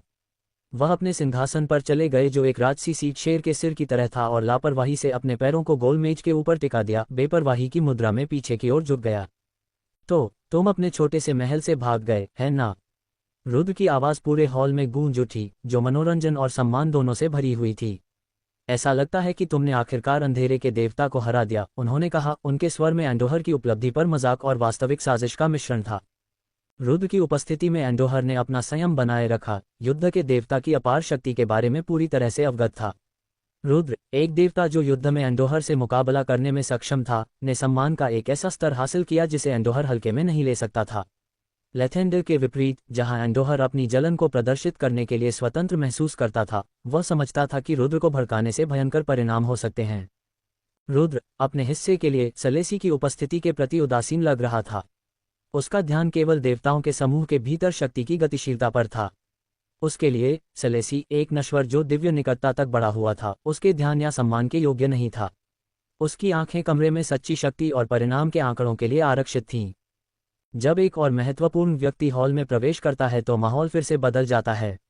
जोरियन, सूर्य के देवता ने एक शक्तिशाली आभा के साथ अपनी उपस्थिति दर्ज कराई। उनकी उपस्थिति आकर्षक थी, एक लंबी, लहराती सफ़ेद दाढ़ी और एक मांसल काया जो शक्ति और जीवन शक्ति को विकीर्ण करती थी। जोरियन के प्रवेश से कमरे में सन्नाटा छा गया, उसकी चमकीली आभा से एक गर्म चमक फैल रही थी जो हॉल के ठंडे स्वरों के साथ एकदम विपरीत थी। जैसे ही वह अपने सिंहासन के पास पहुंचा, जोरियन ने एंडोहर पर एक ठंडी नज़र डाली। उसकी नज़र तीखी और समझदार थी, जो उसकी प्राचीन बुद्धि को दर्शाती थी। जोरियन ने अपने हाथ की एक लहर के साथ हॉल के दरवाजे बंद कर दिए, जिससे बैठक शुरू होने का संकेत मिला। एंडोर, तुम्हारी योजनाओं के कारण अंधेरे के देवता ने अपने ही भाई को मार डाला, और पूरा क्षेत्र इसकी कीमत चुका रहा है, जोरियन ने अपनी गहरी और कठोर आवाज में कहा। तुम्हारा मतलब नश्वर क्षेत्र से है, क्योंकि यह मत भूलो कि मैं समय और स्थान का देवता हूँ। मैं समझता हूँ कि क्षेत्र कैसे काम करते हैं। प्रकाश के देवता का सार नश्वर क्षेत्र में था, वह पूरी तरह से हमारे क्षेत्र में नहीं आया था, पूरी तरह से देवता नहीं बना था। उसकी मृत्यु देवताओं के क्षेत्र को प्रभावित नहीं करेगी, जैसे कि रैनार की मृत्यु ने इस क्षेत्र को प्रभावित किया था, एंडोहर ने व्यंग्यात्मक हंसी के साथ जवाब दिया। अच्छे पुराने एंडोहर नश्वरों की कभी परवाह नहीं करते। कुछ चीजें कभी नहीं बदलती हैं, रुद्र ने एंडोहर के अपरिवर्तित स्वभाव से खुश होकर हंसते हुए कहा। और तुम मुझे नश्वरों के बारे में व्याख्यान देते हो, रुद्र? ये बहुत बढ़िया है, एंडोहर ने उपहास किया। आखिरी बार कब तुमने अपने छोटे से स्वर्ग और खुद के अलावा किसी और चीज की परवाह की थी? एंडोहर ने चुनौती दी, तभी रुद्र जोर से हंसने लगा। ये सच है, युद्ध के देवता के रूप में जब वे मुझसे प्रार्थना करना शुरू करते हैं तो वे पहले ही गड़बड़ कर चुके होते हैं, रुद्र ने कहा। उसकी हंसी पूरे हॉल में गूंज रही थी। हालांकि हास्य और लापरवाही के साथ कहा गया, शेषत ने उसके शब्दों में गहन सत्य को पहचाना। युद्ध के देवता के रूप में रुद्र किसी से भी बेहतर समझते थे कि युद्ध में कोई भी वास्तव में जीत नहीं पाता है। अध्याय 1286 अंतिम विश्वासघात। जोरियन ने एंडोहर पर एक जांची निगाह डाली, उसकी आवाज में सदियों का बोझ था। अब जब तुमने अपनी आज़ादी हासिल कर ली है तो तुम्हारे इरादे क्या हैं, एंडोहर? तुम इसके साथ क्या करने की योजना बना रहे हो? मैं इस बासी देवालय को सुधारने का इरादा रखता हूँ। अब समय आ गया है कि हम बकवास करना बंद करें और यहाँ कुछ वास्तविक बदलाव करें। एंडोहर अपने सिंहासन पर पीछे झुक गया, उसके होठों पर एक धूर्त मुस्कान खेल रही थी। और डैगन का क्या? उसके साथ युद्ध ने हमें बहुत नुकसान पहुंचाया है। क्या तुम इस निरर्थक संघर्ष को जारी रखने की योजना बना रहे हो? जोरियन ने पूछा, उसकी भौहें चिंता से सिकुड़ी हुई थीं। नहीं, जोरियन, मैं उस शोषक को खत्म करने की योजना बना रहा हूँ। डैगन के साथ इस युद्ध को जारी रखना हमें सिर्फ खून से लथपथ कर देगा, कुछ भी हासिल नहीं होगा, एंडोर ने घोषणा की। चल रहे संघर्ष के लिए उसका तिरस्कार स्पष्ट था। ये सच था कि एंडोर को सबसे पहले गिरे हुए देवता और नरक के शासक डैगन से निपटने के लिए भेजा गया था, लेकिन अपने महल में 5000 साल तक पिंजरे में बंद रहने के बाद एंडोर को एक नया नजरिया मिला कि डैगन के खिलाफ युद्ध समय की बर्बादी थी। जहां तक डैगन का सवाल है, देवताओं की शक्ति का निर्माण करना और डैगन पर तब हमला करना जब वे सबसे मजबूत थे। डैगन के पीछे सैनिकों और देवताओं को भेजने से बेहतर योजना थी ताकि वे बीच के क्षेत्र में उसकी नरक जनित सेना से लड़ सकें। डैगन एक बड़ा खतरा बना हुआ है। एंडोर उसके कार्यों ने न केवल क्षेत्रों को बल्कि व्यवस्था के उस ढांचे को भी अस्थिर कर दिया है जिसे हम बनाए रखने का प्रयास करते हैं। जोरियन ने अपना सिर हिलाया, उसके चेहरे पर रेखाएं गहरी हो गईं।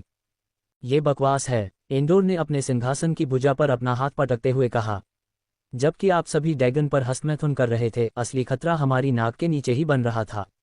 अंधेरे का देवता एक टाइम बम है। हमें उसे हमेशा के लिए रोकने का तरीका खोजने पर ध्यान केंद्रित करने की आवश्यकता है, इससे पहले कि वह हम सभी को परेशान करे। हॉल में बैठे देवताओं ने चुपचाप उसकी बात सुनी और प्रत्येक के मन में एंडोहर के शब्दों के बारे में अपने अपने विचार थे। अंत में वेलोरियस ने चुप्पी तोड़ी। आपने उसे अपने ही भाई को मारने, लगभग उसे मारने और उसकी मां एंडोहर को बंधक बनाने के लिए मजबूर करके उस टाइम बम को सक्रिय कर दिया। आपने उसके पिछले अवतार के साथ युद्ध छेड़ दिया और जब उसने नश्वर ब्रह्मांड को रीसेट किया तो आप नए सिरे से शुरुआत कर सकते थे। आप शायद उसके वर्तमान स्वरूप के साथ गठबंधन भी कर सकते थे, फिर भी आपने पुराने प्रतिशोध से चिपके रहना चुना। अब आप देवताओं से अपने रास्ते पर चलने के लिए कहते हैं। वेलोरियस ने शांत स्वर में हस्तक्षेप किया। एंडोहर की प्रतिक्रिया तुरंत थी क्योंकि उसने अपनी मुट्ठी अपने सिंहासन पर पटक दी। उसे लगभग मारने जैसा कुछ नहीं है। क्या आपको लगता है कि अगर मुझे पता होता कि उसे कैसे मारना है तो मैं उसे जिंदा छोड़ देता? पिछली बार जब मैंने जांच की थी तो हम नहीं जानते कि भगवान को कैसे मारना है, केवल वह जानता है। इस पैंथियन की अक्षमता के कारण जिसने उसे ग्रिमोर प्राप्त करने से नहीं रोका। उसकी आवाज़ कठोर हो गई। जैसे जैसे वह आगे बढ़ता गया उसके अंदर से एक गड़गड़ाहट गूंजती रही। भले ही मैं उसे गुमनामी में फेंक दूं, वह कमीना कोई रास्ता निकाल ही लेगा। उसके बारे में कुछ गड़बड़ है, उसके अंदर कुछ अजीब शक्ति है। इसलिए उसकी मां हम सभी के लिए ढाल है। एंडोहर ने एक पल के लिए रुकने से पहले कहा ताकि उसके शब्द उनके दिमाग में बैठ जाएं। उन्हें इस बारे में सोचने की जरूरत थी इससे पहले कि वह उन पर एक और बम गिराए। मैं डेथ के भाई बहनों और जाइलोथ के साथ एक सौदा करने का प्रस्ताव रखता हूं जिसके पास देवताओं का ग्रिमोर है। कहा जाता है कि इसमें देवताओं को मारने का ज्ञान है। एंडोहर ने अपने स्वर में तिरस्कार की झलक के साथ अपनी दुस्साहसिक योजना से सभा को चौंका दिया। NOWELL-BE-IN.C ओम। क्या तुम पागल हो गए हो एंडोहर? ये ज्ञान हम सभी को बर्बाद कर सकता है। भगवान को मारने के तरीके गुप्त रहने चाहिए। भले ही हम इसे न जानते हों, ये बेहतर है। कल्पना करें कि आगरा जैसे देवता ऐसी शक्ति के साथ क्या करेंगे। ये केवल शक्ति नहीं है, यह अराजकता को निमंत्रण है। जोरियन स्पष्ट रूप से चकित होकर अपने सिंहासन से उठे। उनकी आवाज़ हॉल में गड़गड़ाहट से गूंज उठी। वह सही है, यह एक पेंडोरा का बक्सा है जो एक बार खुलने पर हमारे बीच शक्ति के संतुलन को बिगाड़ सकता है। देवता स्वाभाविक रूप से लालची होते हैं, ऐसा ज्ञान अंतहीन संघर्ष की ओर ले जाएगा। वेलोरियस ने सहमति में सिर हिलाया, उसके चेहरे पर गहरी चिंता के भाव थे। जब आप यहाँ बैठकर संभावनाओं के बारे में सोच रहे हैं तो अंधेरे का देवता पहले ही एक कदम आगे निकल चुका है। वह उन देवताओं का शिकार करने और उन्हें मारने के लिए किताब का इस्तेमाल कर रहा है जिन्हें वह दुश्मन मानता है। क्या आपको लगता है कि अगर हम उसके रास्ते में आएं तो वह हम में से किसी के खिलाफ इसका इस्तेमाल करने में संकोच करेगा? एंडोहर ने उनकी चिंता की परवाह किए बिना व्यंग्य किया। उसके पास किताब नहीं है एंडोहर। रिन ने उससे किताब ली है, सूचना की देवी सेराफिन ने बीच में कहा। क्या आपको वाकई लगता है कि अंधेरे के देवता जैसा चालाक कोई व्यक्ति उसकी नकल नहीं कर सकता? वह हमेशा कई कदम आगे रहता है, हर आकस्मिकता के लिए तैयारी करता है। हमें खुद को बचाने और उसके आतंक के राज को खत्म करने के लिए उस ज्ञान की जरूरत है। एंडोहर ने अपनी चिंता को दूर कर दिया। एक लंबी चुप्पी के बाद हॉल में तनाव स्पष्ट रूप से गहरा था। सेराफिन ने आखिरकार एंडोहर के दृष्टिकोण के साथ तालमेल बिठाते हुए बात की, लेकिन सावधानी के साथ। एंडोहर एक निर्दयी कमीना हो सकता है, लेकिन वह अंधेरे के देवता के खतरे के बारे में गलत नहीं है। हमें इसे संबोधित करने की जरूरत है। हालांकि मेरा यह भी मानना है कि हमें डैगन के साथ अपने संघर्षों को रोकना चाहिए और हमारे और नश्वर क्षेत्र के बीच की बाधा को तोड़ने का एक तरीका खोजना चाहिए। यह अलगाव अब हमारे लिए अच्छा नहीं है। जबकि मैं तात्कालिकता को समझता हूं, नश्वर क्षेत्र को अकेला छोड़ देना बेहतर है। हमारे हस्तक्षेप ने पहले ही काफी उथल पुथल मचा दी है। सेशात ने धीरे से जवाब दिया। वह सही है, नश्वर क्षेत्र को खुद पर शासन करना चाहिए। हमने बार बार देखा है कि हमारे हस्तक्षेप हमेशा सामंजस्य की ओर नहीं ले जाते। इसके अलावा और अधिक हस्तक्षेप करने से हम और अधिक जोखिम में पड़ सकते हैं। जोरियन ने शेषत के साथ सहमति में सिर हिलाया, उसकी गहरी आवाज़ हॉल में गूंज रही थी। अरे जोरियन, तुम बात को समझ नहीं पा रहे हो। ये हस्तक्षेप करने के बारे में नहीं है, यह अस्तित्व के बारे में है। अगर हम कार्रवाई नहीं करते हैं तो अंधेरे का देवता हमें एक एक करके मिटा देगा। तुम्हें लगता है कि वह सिर्फ अपने भाई के साथ रुकने वाला है? बिल्कुल नहीं, हम सब उसकी सूची में हैं। निराश एंडोहर ने झट से जवाब दिया। ये किसकी गलती है कि अंधेरे का देवता देवताओं को मारने पर आमादा है? ये तुम्हारी वजह से है। जैसा कि वेलोरियन ने कहा, हम एक नई शुरुआत कर सकते थे। अब तुम्हारे प्रतिशोध की बदौलत नश्वर क्षेत्र अंधकार में डूबा हुआ है और वह कभी भी देवताओं पर भरोसा नहीं करेगा। अगर वह पहले से ही देवताओं को मारने की योजना नहीं बना रहा था तो वह निश्चित रूप से अब ऐसा करेगा। जोरियन, उसकी आवाज़ निराशा और गुस्से से भरी हुई थी, उसने एंडोहर पर गुर्राते हुए कहा, अगर तुम भूल गए हो तो उसने रेनार और माली को मार डाला था इससे पहले कि मैं उसका जीवन दुखी करूं। वह एक हत्यारा है और मैं ही उसके और तुम्हारे जीवन के बीच खड़ा हूं। एंडोहर ने अपनी आंखें घुमाई और वापस झपटा।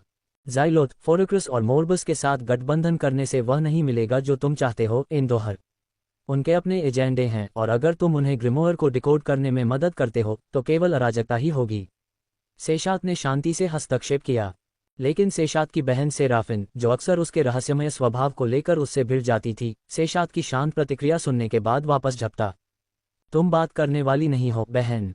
अगर तुम अपने देवदूत को ग्रिमोयर लिखने और प्रत्येक देवता को मारने के तरीके के बारे में उन रहस्यमय संदेशों को डालने से रोक सकती तो हम इस झंझट में नहीं होते।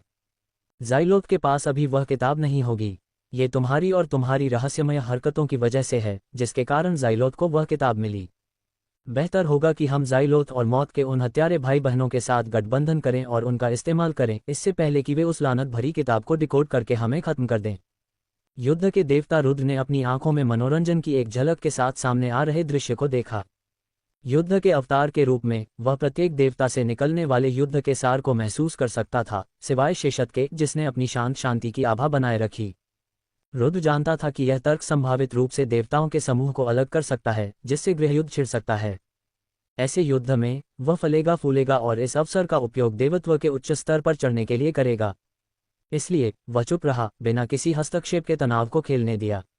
इस बीच गर्मागर्म बहस के बीच शेषत ने बात की, उसकी आवाज़ हमेशा की तरह शांत थी। ग्रिमोयर किसी भी उपकरण की तरह इसे चलाने वाले हाथों पर निर्भर करता है, उसने अपने शब्दों को सावधानी से चुनते हुए कहा। एक मरहम लगाने वाले के हाथों में एक स्केलपेल जीवन बचाता है, एक हत्यारे के हाथों में यह उन्हें ले जाता है। हमें किताब से नहीं बल्कि उन लोगों के इरादों से डरना चाहिए जो इसका इस्तेमाल करना चाहते हैं। जब गर्मागर्म बहस चरम पर थी, एंडोहर खड़ा था, उसकी उपस्थिति कमरे पर हावी थी। अब समय आ गया है कि आप सभी कोई फैसला लें। मेरे साथ खड़े हो जाओ या जोरियन की स्कर्ट के पीछे छिप जाओ, एंडोहर ने घोषणा की, उसकी आवाज़ हॉल में गूंज रही थी। मैं एंडोहर के साथ खड़ा हूँ। हमारे सामने आने वाली चुनौतियों के लिए हमें पुराने गठबंधनों पर पुनर्विचार करने और नए गठबंधन बनाने की आवश्यकता है, भले ही इसका मतलब असुविधाजनक विकल्प चुनना हो। सेराफिन ने अस्थिर स्थिति का आकलन किया और अपना पक्ष चुना। उत्सुकता और रणनीतिक अलगाव के मिश्रण के साथ सामने आने वाले नाटक को देखते हुए रुद्र और शेष ने तटस्थ रहने का फैसला किया। यह अब समाप्त होता है। मैं पैंथियन और क्षेत्रों के खिलाफ अपने अपराधों के लिए एंडोहर की गिरफ्तारी की मांग करता हूँ। जोरियन ने आज्ञाकारी स्वर में व्यवस्था का आह्वान किया। जैसे ही वेलोरियस उसे पकड़ने के लिए आगे बढ़ा और ऐसा लगा कि वेलोरियस और एंडोहर के बीच भयंकर युद्ध होने वाला है, हॉल अचानक एक शक्तिशाली अशुभ ऊर्जा से हिल गया। एक द्वार खुला और उसके माध्यम से अंधेरे बलों द्वारा संचालित वेदोरा का विशाल शरीर देवताओं पर झपटा। क्या तुम सच में सोचते हो कि मैं बिना तैयारी के आया हूँ? उसने एक धूर्त मुस्कान के साथ अपना हाथ दिखाया और एक विशाल द्वार के माध्यम से वेदोरा के पुनर्जीवित शरीर को बुलाया। इसकी उपस्थिति ने पूरे हॉल में सदमे की लहरें भेज दीं। जोरियन सदमे में लड़खड़ा गया, उसके चेहरे का रंग उड़ गया क्योंकि उसने द्वार के माध्यम से अशुभ आभा को महसूस किया। तुमने मोर्बस, ज़ाइलोथ और फोरक्रक्स के साथ सौदा किया था। एंडोहर की हंसी ने हॉल को भर दिया। विजय और द्वेष की ध्वनि एक साथ मिली हुई थी। वास्तव में मैंने ऐसा किया। जब आप संरक्षकों की भूमिका निभाने में व्यस्त थे, मैं ऐसे गठबंधन बना रहा था जो वास्तव में मायने रखते हैं। खेल बदल गया है जोरियन। अब समय आ गया है कि आप इसे समझें। अध्याय 1287 एंडोहर का उदय। एंडोहर ने जोरियन पर तेजी से हमला किया, उसकी हरकतें धुंधली थीं। अपनी यात्रा का मजा लो जोरियन। उसने चिल्लाते हुए कहा, जैसे ही उसने सेलेस्टियल घाटी के लिए एक द्वार खोला जहां प्राचीन जानवर घूमते थे। ज़ोरियन सदमे में था, वह केवल ये देख सकता था कि द्वार बंद हो गया। इससे पहले कि वह कुछ प्रतिक्रिया कर पाता, उसे एक अज्ञात भाग्य की ओर ले जाया गया। नूह के खोने से कमजोर सूर्य के देवता के रूप में ज़ोरियन की शक्ति कम हो गई थी, जिससे वह एंडोहर के हमले के लिए कमजोर हो गया था। ज़ोरियन को मार गिराने के बाद एंडोहर ने अपना ध्यान वेलोरियस पर लगाया। अब उससे निपटो, उसने वेडोरा के राक्षसी पुनर्जीवित शरीर को वेलोरियस की ओर निर्देशित करते हुए आदेश दिया। इसके बाद जो लड़ाई हुई वह बहुत बड़ी थी। एंडोहर की इच्छा से प्रेरित वेडोरा वेलोरियस से इतनी जोर से भिड़ गया कि पैंथियन हॉल की दीवारें उनकी ताकत के आगे ढह गईं। वे टूटकर आगे बढ़े और पास के पहाड़ पर अपनी भयंकर लड़ाई जारी रखी। युद्ध की गड़गड़ाहट भरी गूंज के बीच जब वे वार कर रहे थे तो हर वार के साथ जमीन हिल रही थी। शेष देवताओं की ओर मुड़ते हुए एंडोहर की नज़र शेषत और रुद्र पर टिकी हुई थी। क्या होने वाला है? उसने पूछा। उसकी आवाज़ हॉल में गूंज रही थी। शेषत ने अपने स्वाभाविक शांत भाव से जवाब दिया, जो उसके आसपास की अराजकता से अप्रभावित था। NOWELL-BE-IN.C ओम। भाग्य नदी के प्रवाह को कोई नहीं रोक सकता। मैं इस युद्ध में तटस्थ रहूंगी, उसने शांति से कहा। रुद्र ने दिल खोलकर हंसी उड़ाई, क्योंकि उसकी हंसी युद्ध की आवाज़ों के बीच गूंज रही थी। मैं युद्ध का देवता हूँ, मैं युद्धों को नहीं रोकता, मैं उन्हें देखता हूँ, उसने एक बड़ी मुस्कान के साथ घोषणा की। तो मैं किनारे से शो का आनंद लूंगा, ये देखते हुए कि कौन सा पक्ष तराजू को झुकाता है। अचानक शोर सुनकर स्वर्गदूतों ने घटनास्थल पर आकर दीवार में छेद और बाहर से गूंजती विशाल युद्ध की आवाज़ों को देखते हुए अपनी आंखें चौड़ी करके भय से भर लीं। उन्होंने मार्गदर्शन के लिए सेशात की ओर देखा, उनके चेहरे पर भ्रम और भय साफ झलक रहा था। चले जाओ, सेशात ने शांति से आदेश दिया, प्रभावी रूप से स्वर्गदूतों को उनके रास्ते में रोक दिया और उन्हें घातक संघर्ष से बचा लिया। हालांकि क्रोध से भरे वेलोरियस ने बिना किसी हिचकिचाहट के अपने आदेश दिए। उस गद्दार एंडोहर और सेराफिन को पकड़ो। उसकी आवाज़ अराजकता में गूंज उठी, जिससे उसके स्वर्गदूतों को कार्रवाई करने के लिए प्रेरित किया। सेशात की चेतावनी के बावजूद वेलोरियस के स्वर्गदूत अपने भगवान के आदेश से प्रेरित होकर हॉल में घुस गए। वे एंडोहर और सेराफिन पर टूट पड़े, उनके दिव्य कवच अस्त व्यस्त देवालय की मंद रोशनी में चमक रहे थे। क्या देवदूत देवताओं के खिलाफ जाने की हिम्मत कर रहे हैं? हमें निश्चित रूप से एक नए देवदूत की जरूरत है, सेराफिन ने उनकी हिम्मत पर हंसते हुए कहा। अपनी कलाई के एक सहज झटके से उसने ईथर ऊर्जा के ब्लेड को बुलाया, जो पलक झपकते ही देवदूतों को चीर कर रख दिया। उनके शरीर प्रतिक्रिया करने से पहले ही गिर गए। शेषत ने अपना सिर हिलाया, उसके होठों से एक आह निकली, क्योंकि उसने लोगों की अनावश्यक मौत देखी। इतने सारे जीवन खो गए, तुम्हें ये सब बंद कर देना चाहिए बहन, उसने धीरे से विनती की। लेकिन सेराफिन ने फिर से केवल हंसी उड़ाई, उसकी आंखें ठंडी थीं। ये तुम्हारी वजह से है, तुम रहस्यपूर्ण मूर्ख। अगर तुम अपने रहस्यों से इतने ग्रस्त नहीं होते तो हम एक स्पष्ट रास्ता देख सकते थे, उसने सेशत की दलील को खारिज करते हुए कहा। हम यहाँ रहने का जोखिम नहीं उठा सकते एंडोहर, चाहे आप इसे पसंद करें या नहीं। ये देवालय ज़ोरियन को पार नहीं करेगा और हमें इसे छोड़कर अन्य देवताओं के साथ गठबंधन बनाने की ज़रूरत है, सेराफिन ने आग्रह किया। उनकी स्थिति की तात्कालिकता के साथ उनकी आवाज़ तनावपूर्ण थी। पहले से ही तुमसे एक कदम आगे हूँ प्रिय, एंडोहर ने चालाकी से मुस्कुराते हुए कहा। बिना किसी हिचकिचाहट के उसने अपना हाथ हिलाया, उनके चारों ओर एक घूमता हुआ पोर्टल बनाया। कुछ नए दोस्त बनाने का समय है, उसने मजाकिया अंदाज में कहा। एक पल में वह, सेलेसी और सेराफिन पोर्टल से बाहर निकल गए और देवालय से गायब हो गए, क्योंकि यह उनके पीछे बंद होने लगा था। भव्य हॉल की गूंजती खामोशी में सेशात ने अपनी नज़र बाहर की ओर घुमाई, जहां वेलोरियस और पुनर्जीवित वेडोरा के बीच लड़ाई अभी भी भयंकर रूप से चल रही थी।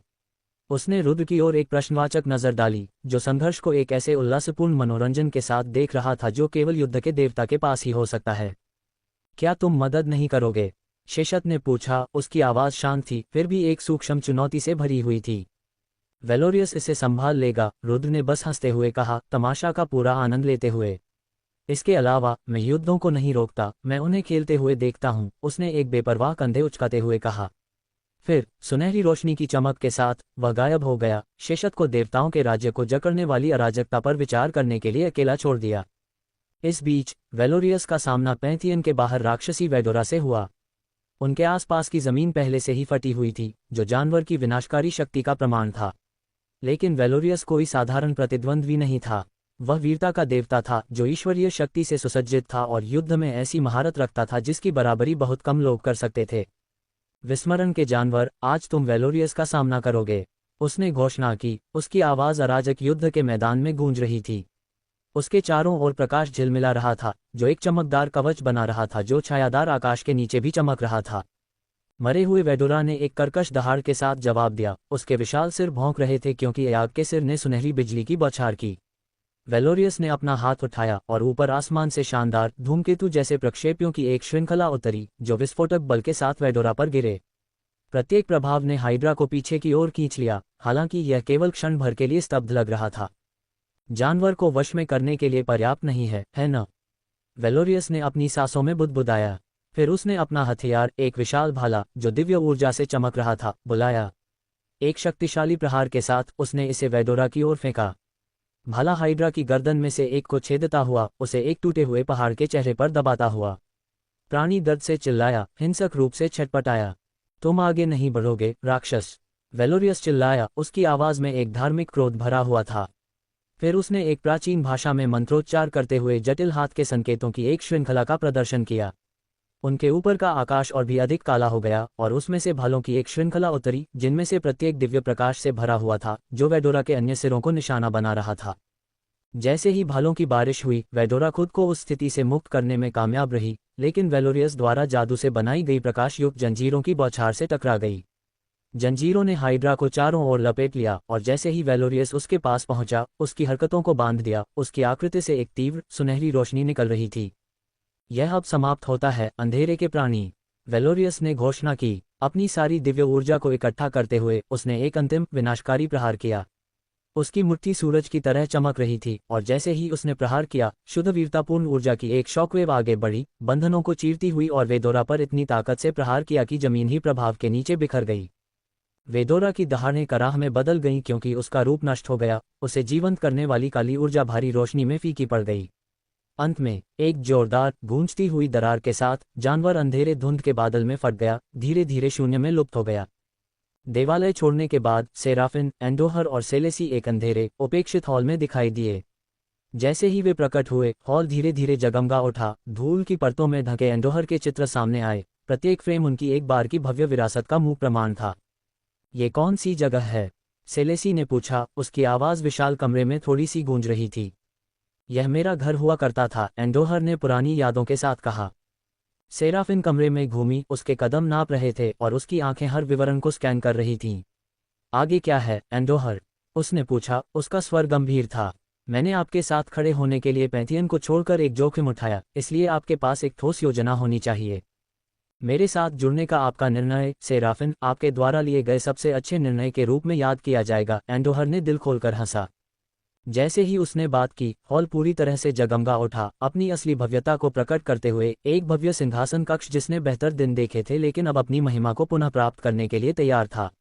अपने हाथ की एक जोरदार लहर के साथ एंडोहर ने जमीन से कई सिंहासन बुलाए, जिनमें से प्रत्येक को उन देवताओं के लिए अलंकृत और उपयुक्त रूप से डिजाइन किया गया था जो उन पर बैठेंगे। उसने सेराफिन और सेलेसी को अपनी सीट पर बैठने के लिए इशारा किया। एक सतर्क नज़र के साथ सेराफिन ने एक सिंहासन चुना जो उसके ज्ञान और साजिश के सार के साथ प्रतिध्वनित होता था, जबकि सेलेसी, गर्व और विस्मय से भरी हुई, एक सिंहासन पर बैठी जो उसके नए पद को गले लगाती हुई प्रतीत होती थी। फिर एंडोहर मुड़ा और हॉल के अंत में सीढ़ियों पर चढ़ गया और सबसे ऊंचे सिंहासन पर पहुंच गया, एक राजसी सीट जो दूसरों से ऊंची थी। वह बैठ गया, उसकी निगाहें उसके साथियों पर घूम रही थीं। चलो एक नई नियति बनाना शुरू करते हैं, एंडोहर ने अपनी आवाज़ को तेज करते हुए घोषणा की। एक ऐसा जहां देवताओं को याद हो कि वे एंडोहर नाम से क्यों डरते थे। हम यहां से शुरू करते हैं, गठबंधनों, रणनीतियों और उस शक्ति को पुनः प्राप्त करने के साथ जो सही मायने में हमारी है। और अब क्या? सेराफिन ने अपने नए सिंहासन पर बैठते हुए आह भरी। जोरियन हमें ऐसे ही जाने नहीं देगा। वह हमें पकड़ने के लिए पूरे पैंथियन की सेना का इस्तेमाल करेगा। उसे कोशिश करने दो, उसने व्यंग्य किया। जोरियन अब कमज़ोर है और वह ये जानता है। आपके जासूसों के नेटवर्क और मेरी शक्ति के साथ हम पहले से ही 10 कदम आगे हैं। हम और अधिक देवताओं को अपने पक्ष में लाएंगे। वे सभी जोरियन के पुराने आदर्शों के अंधे अनुयायी नहीं हैं। उसने रुककर अपने शब्दों के वजन को अंदर जाने दिया। लेकिन पहले हमें ग्रिमोवर को डिकोड करने की ज़रूरत है। मॉबस के पास ये करने का एक विचार है और यह बहुत बढ़िया है। अध्याय 1288 स्काईहॉल का अंत निकट है। पहाड़ की चोटी पर अकेले खड़े होकर माइकल ने अंधेरे समुद्र को देखा। उसका पानी सामान्य से भी अधिक गहरा था। क्षेत्र घोर अंधकार में डूब गया था, जो उसके भीतर महसूस किए गए शून्य को दर्शाता था। डायना की मां के विचार उसके भीतर उमड़ पड़े। वह एक अनाथ के रूप में बड़ा हुआ था जिसे जीवन में जल्दी ही त्याग दिया गया था।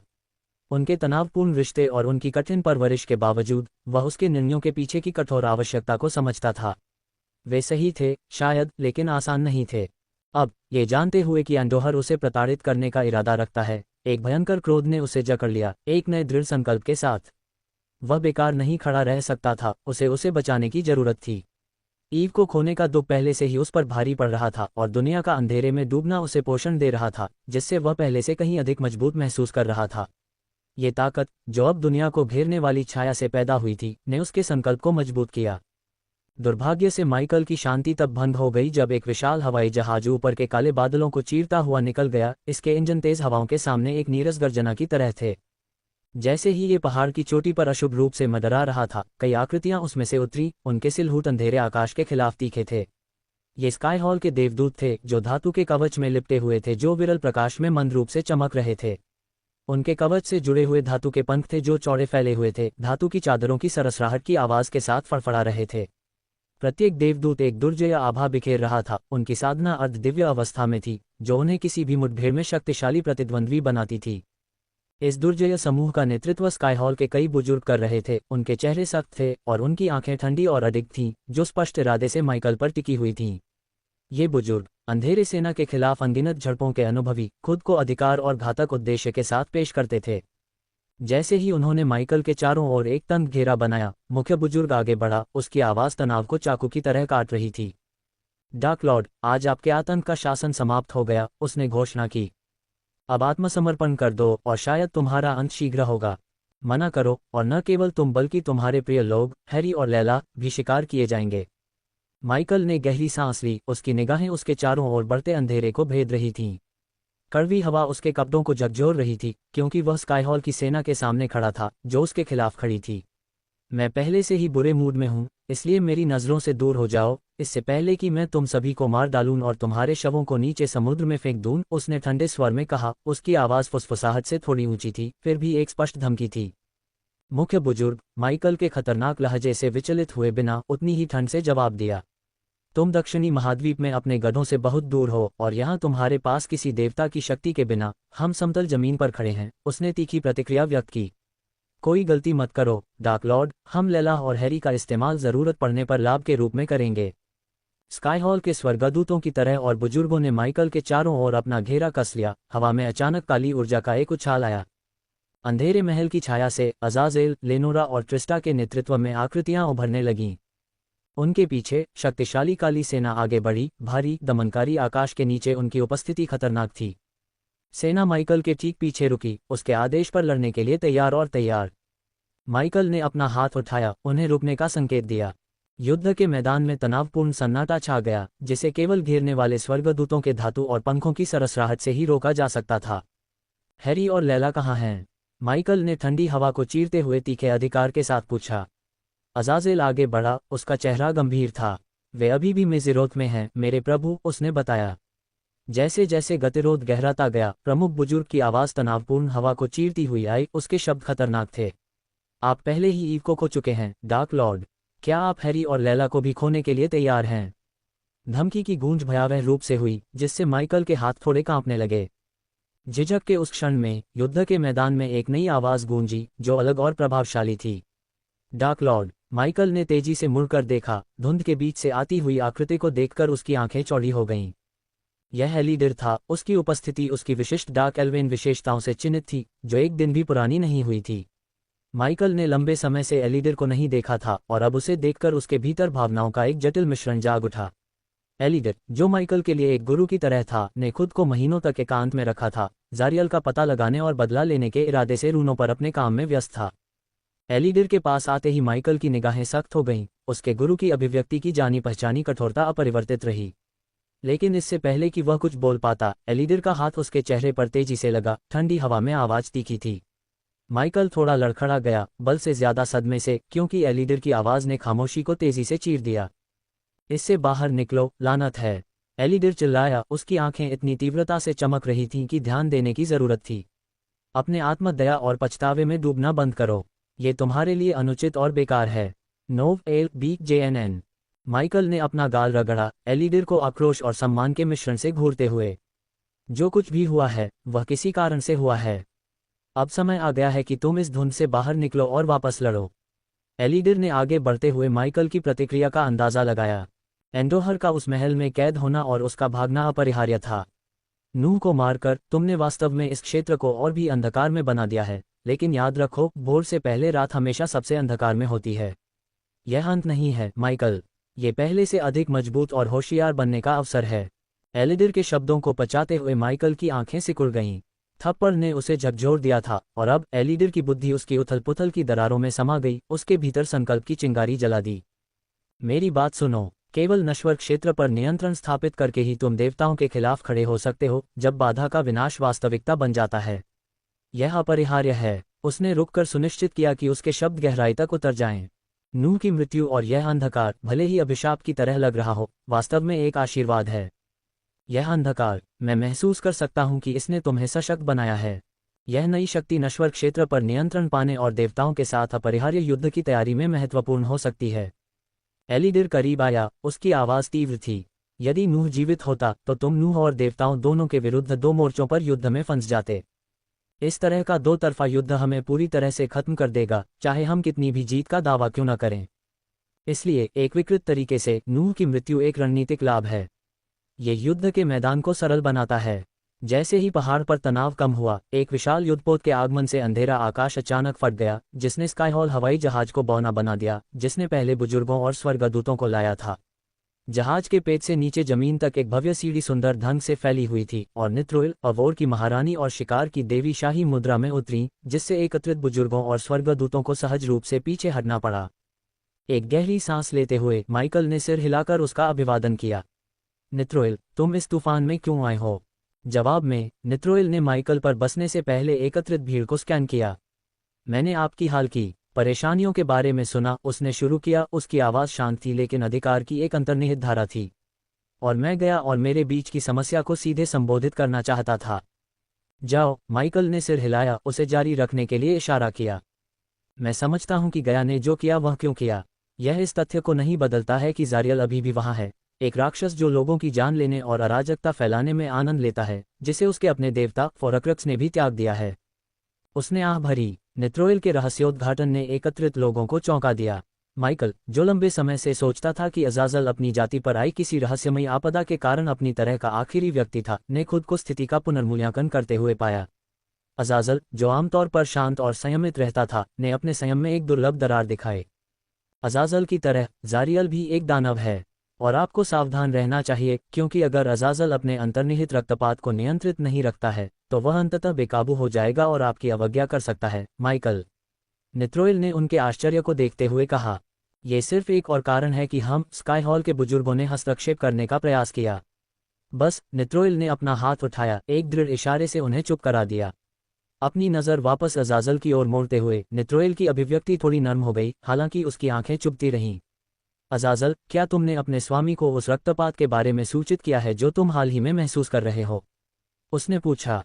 माइकल, जिसने एक बार गया को युद्ध के दौरान अजाजेल की क्रूरता के स्पष्ट आनंद के बारे में टिप्पणी करते हुए सुना था, जिसे शुरू में महज एड्रेनालाइन के रूप में खारिज कर दिया गया था, अचानक एहसास की ठंड महसूस हुई। ऐसा लगा कि आखिरकार इसमें और भी कुछ था। राक्षसों में ये रक्तपात ही है जिसके कारण तुम्हारी प्रजाति लगभग समाप्त हो गई थी। जितना अधिक तुम जीवित रहोगे, उतनी ही प्रबल इच्छा बढ़ती जाएगी, जब तक कि यह तुम पर हावी ना हो जाए। अंततः तुम इसके आगे झुक सकते हो और उन लोगों पर भी हमला कर सकते हो जिनकी तुम कभी परवाह करते थे। नित्रोइल ने आगे कहा, मैं इस बात से इनकार नहीं करूंगी कि इच्छाएं हैं, लेकिन मैं कसम खाती हूं कि मैं कभी भी डार्क लॉर्ड या अपने आसपास के लोगों के खिलाफ नहीं जाऊंगी। अजाजल ने दृढ़ता से अपना सिर हिलाया, उसकी अभिव्यक्ति दृढ़ थी। नित्रोइल की बात सुनने के बाद बुजुर्गों और स्वर्गदूतों ने अपनी दलीलें नित्रोइल की ओर निर्देशित कीं। तुम्हें उसे रोकना होगा, एक बुजुर्ग चिल्लाया, उसकी आवाज़ तत्परता से फट रही थी, इससे पहले कि वह और उसका दानव दुनिया पर कहर बर पाएं। बिल्कुल सही, दूसरे ने कहा, उसकी आवाज़ गुस्से से भरी हुई थी। अगर तुम अभी कदम नहीं उठाओगे तो बचाने के लिए कोई दुनिया नहीं बचेगी। यह उथल पुथल आज से बहुत पहले शुरू हुई थी, उसने शालीनता से शुरू किया, उसकी आवाज़ स्पष्ट और आधिकारिक थी। जब स्काईहॉल ने उन सिद्धांतों पर भरोसा करने का फैसला किया जिन पर यह आधारित था, सभी जीवन की रक्षा करने के सिद्धांत, दो मासूम बच्चों, नूह और घोस्ट सहित, उसने रुककर अपने शब्दों को समझने की कोशिश की। तुम्हारे डर और उस भविष्यवाणी ने उसके जीवन को आकार दिया है, उसे इस रास्ते पर।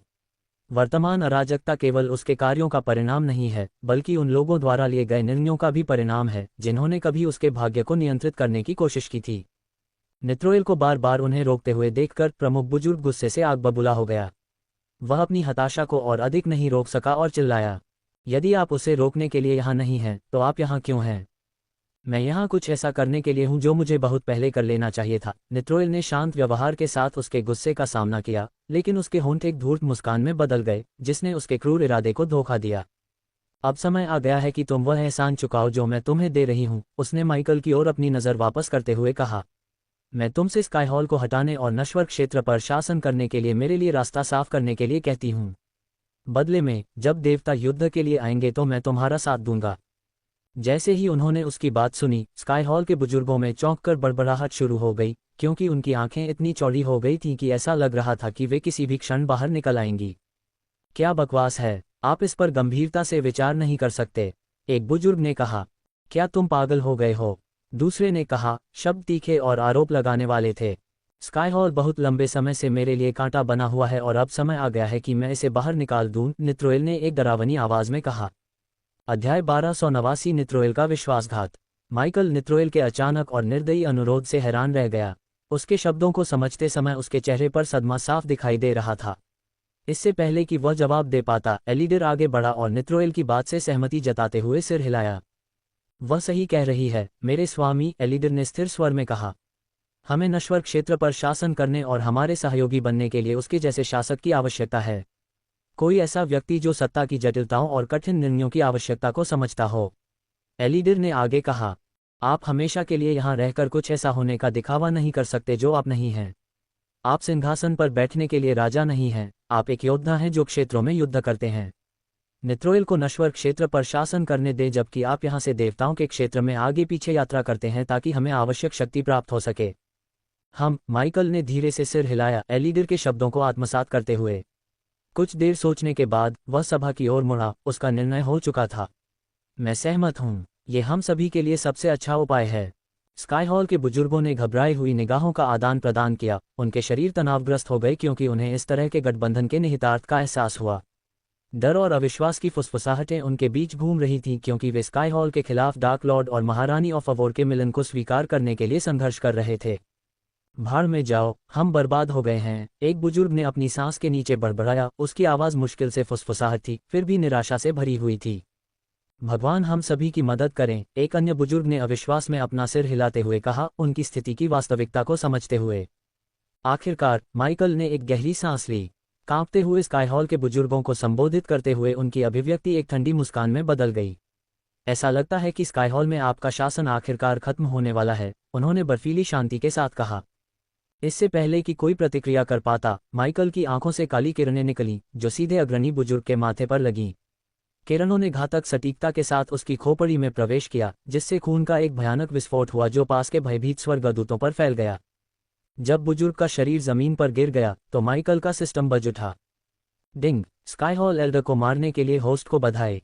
इनाम 5000 अनुभव अंक और 400 बदमाश अंक है।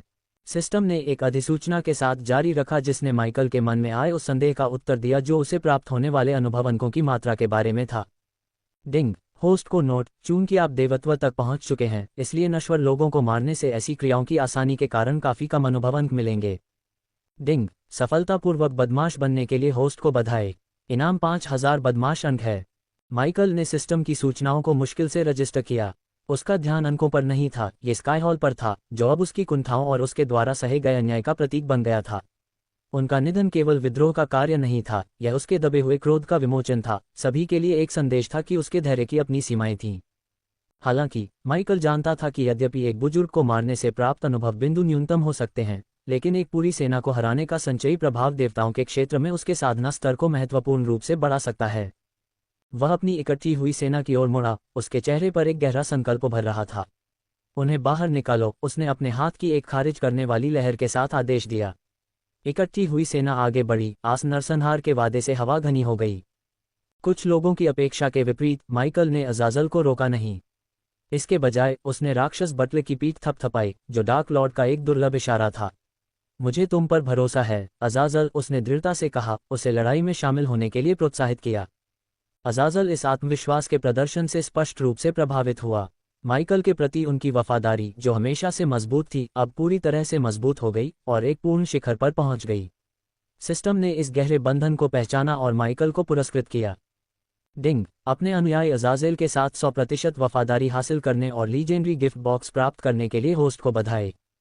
रक्तपिपासा उन लोगों के लिए एक गंभीर समस्या हो सकती है जो अपने रैंकों में राक्षसों को आश्रय देते हैं, क्योंकि उनका क्रूर स्वभाव अक्सर अप्रत्याशित और बेकाबू हिंसा का कारण बन सकता है। हालांकि माइकल कोई साधारण नेता नहीं था, उसके पास सिस्टम था। इसके द्वारा प्रदान किए गए परिष्कृत उपकरणों और संसाधनों के साथ उसे विश्वास था कि वह अज़ाज़ेल जैसे राक्षसों को पीड़ित करने वाली रक्तपिपासा को प्रबंधित कर सकता है, यहाँ तक कि उसका इलाज भी कर सकता है। जैसे ही माइकल की डार्क आर्मी और स्काईहॉल बलों के बीच जमीन पर लड़ाई छिड़ी, बुजुर्गों और स्वर्गदूतों ने डार्क लॉर्ड के साथ निथ्रोएल के गठबंधन की जोरदार निंदा की। गद्दार, तुम्हें इस विश्वासघात की कीमत चुकानी पड़ेगी, एक बुजुर्ग ने धातु की टक्कर और युद्ध की चीखों पर चिल्लाया। उसे नीचे लाओ, दूसरे ने निथ्रोएल की ओर इशारा करते हुए चिल्लाया। उनके ऊपर स्काईहॉल युद्धपोत ने कार्रवाई शुरू कर दी, इसकी तोपें गरजती हुई भारी गोलाबारी कर रही थीं। प्रक्षेपास्त्र आकाश में फैल गए, उनके निशान काले बादलों के खिलाफ चमक रहे थे। शक्ति का एक भयानक प्रदर्शन सीधे निथ्रोएल की सेनाओं पर लक्षित था। लेकिन माइकल के बगल में दृढ़ निश्चयी खड़ी निथ्रोएल ने केवल अपना हाथ उठाया और अपने जहाज को संकेत दिया। वापस गोली चलाओ, उन्हें कोई दया न दिखाओ, उसने ठंडे अनुग्रह के साथ आदेश दिया। चमचमाते कवच में कल्पित बॉनो द्वारा संचालित उसके विशाल युद्धपोत ने तुरंत जवाब दिया। एल्विन क्रू ने घातक दक्षता के साथ काम किया, उनके अपने तोपों ने जवाब में धमाका किया। ऊपर का आसमान अपने आप में एक युद्ध क्षेत्र में बदल गया। जैसे ही निथ्रोएल के जहाज ने जवाबी फायर किया, हवा स्काईहॉल जहाज के पतवारों और ढालों से टकराने वाले तोप के गोलों की आवाज से भर गई। विस्फोटों ने आसमान को रोशन कर दिया क्योंकि एल्विन प्रोजेक्टाइल ने अपने लक्ष्य को पाया, स्काईहॉल जहाज की सुरक्षा को चीरते हुए। लानत है उन पर, उन्होंने हमें अपनी नज़र में ले लिया है, स्काईहॉल के कप्तान ने चिल्लाया। उसका चेहरा गंभीर था क्योंकि उसने अपने जहाज के पंख के एक हिस्से को आग में जलते हुए देखा था। उसके नीचे चालक दल ने अपने जहाज की स्थिरता बनाए रखने की कोशिश करते हुए जवाबी फायर किया। निथ्रोएल के जहाज ने हार नहीं मानी, एक और वॉली ने आसमान को चीर दिया। तोप के गोले अंधेरे में उल्का की तरह धधक रहे थे। उन्होंने विनाशकारी बल के साथ हमला किया और स्काईहॉल जहाज के बड़े हिस्से अथक हमले के तहत बिखरने लगे। हम पर हमला हुआ है, प्रभाव के लिए तैयार हो जाओ, एक दिव्य चालक दल के सदस्य ने चिल्लाया, जब एक बड़े विस्फोट ने स्काईहॉल जहाज को हिला दिया, जिससे मलबा हवा में बिखर गया। एक बार शक्तिशाली जहाज तनाव के कारण कराह उठा, इसकी संरचना घातक रूप से क्षतिग्रस्त हो गई। ऐसा लगता है कि आज आसमान जमीन से ज्यादा सुरक्षित नहीं है, माइकल ने एक अंधेरे संतोष के साथ देखा। इस बीच आसमान में लड़ाई तेज हो गई क्योंकि स्काईहॉल एयरशिप ने निथ्रोएल के बेहतर जहाज के साथ लगातार गोलाबारी की। हालांकि निथ्रोएल का युद्धपोत, जो एल्विन इंजीनियरिंग का एक चमत्कार है, ने उन्नत हथियारों की एक सरणी के साथ अपनी श्रेष्ठता का प्रदर्शन किया। इसकी तोपें, बड़ी और अधिक शक्तिशाली, इतनी सटीकता से फायर की कि विरोधी जहाज की सुरक्षा को भेद दिया। निथ्रोएल के जहाज के किनारों पर क्रिस्टल आधारित ऊर्जा लांच लगे थे जो स्काईहॉल जहाज की धातु और जादुई बाधाओं को चीरते हुए प्रकाश की केंद्रित किरणें उत्सर्जित करते थे। प्रत्येक हिट एक गड़गड़ाहट के साथ गूंजती थी, जिसकी आवाज पूरे युद्ध के मैदान में गूंजती थी। स्काईहॉल क्रू द्वारा जहाज के कोर में एम्बेडेड एक प्राचीन कलाकृति का उपयोग करके एक चमकदार जादुई ढाल को सक्रिय करने के हताश प्रयासों के बावजूद ढाल अथक हमले के तहत टिमटिमा रही थी। प्रभावशाली मारक क्षमता, ऐसा लगता है कि कल्पित बौने युद्ध मशीन बनाना जानते हैं, माइकल ने शांत भाव से टिप्पणी की, जब निथ्रोएल के जहाज से तोप की आग का एक और विस्फोट स्काईहॉल पोत की विफल जादुई ढाल को तोड़ता हुआ देख रहा था। ढाल बुझी हुई मोमबत्ती की तरह टिमटिमा रही थी, जिससे दुश्मन उजागर और असुरक्षित हो गया। जमीन पर अराजकता अज़ाज़ेल के क्रूर युद्ध द्वारा प्रतिबिंबित हुई थी।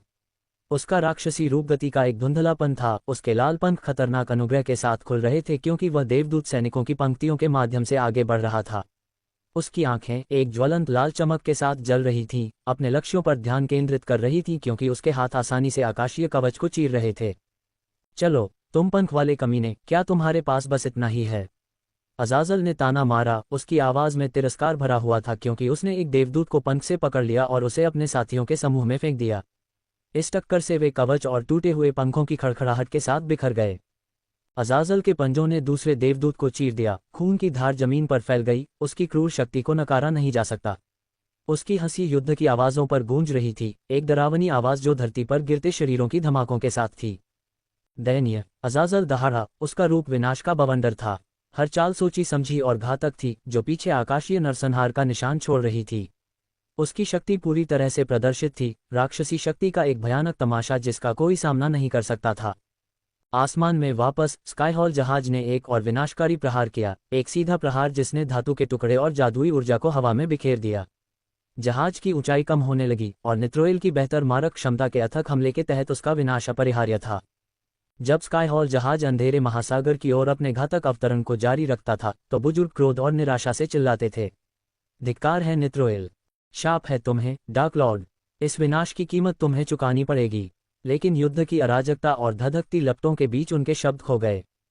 विशाल जहाज, जो अब आग से घिरा हुआ मलबा था, अपने ही वजन के नीचे कराह उठा, क्योंकि वह नीचे गिर रहा था। लपटें उसके पतवार को चाट रही थीं और धुआं आसमान में फैल रहा था। जब जहाज समुद्र से टकराया तो उसका प्रभाव बहुत बड़ा था, जिससे हवा में पानी और मलबे का एक विशाल गुबार उड़ गया। जैसे ही मलबा नीचे गिरा और लहरें जहाज के अवशेषों के चारों ओर घूमने लगीं, माइकल ने अपनी नज़र वापस युद्ध के मैदान पर घुमाई। स्काईहॉल की ज़मीनी सेनाएं हतोत्साहित थीं, लेकिन अभी तक पराजित नहीं हुई थीं। उन्होंने अपना हताश संघर्ष जारी रखा। ये तो बस शुरुआत है, माइकल ने ठंडे जानलेवा इरादे से धीरे से कहा।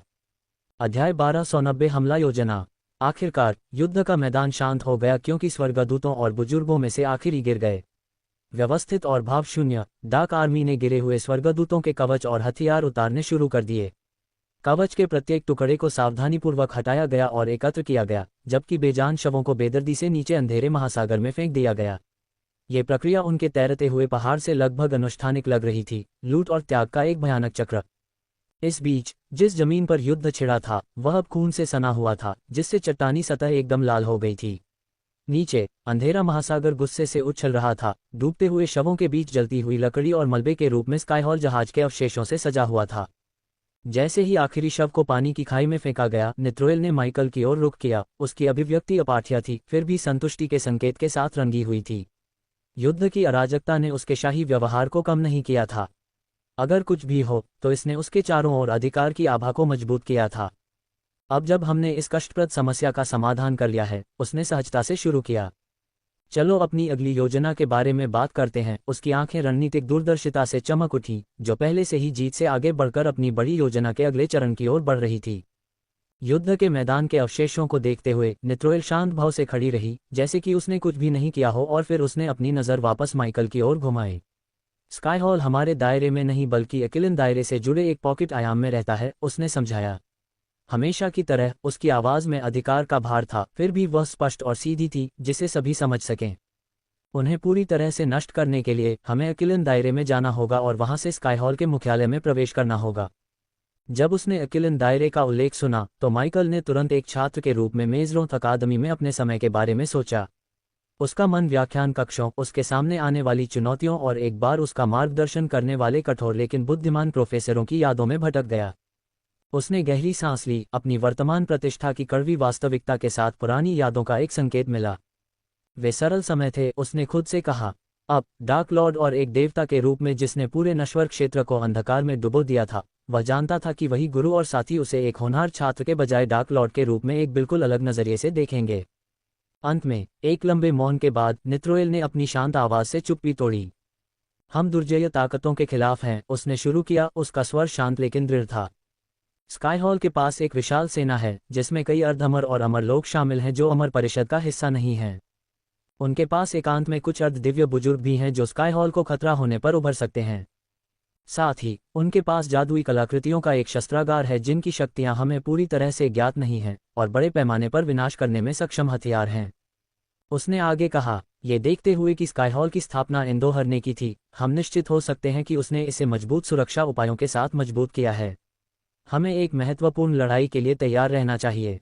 हालांकि ये हमला करने का सही समय है, जबकि एंडोहर संभवतः पैंथियन के भीतर अराजकता फैला सकता है।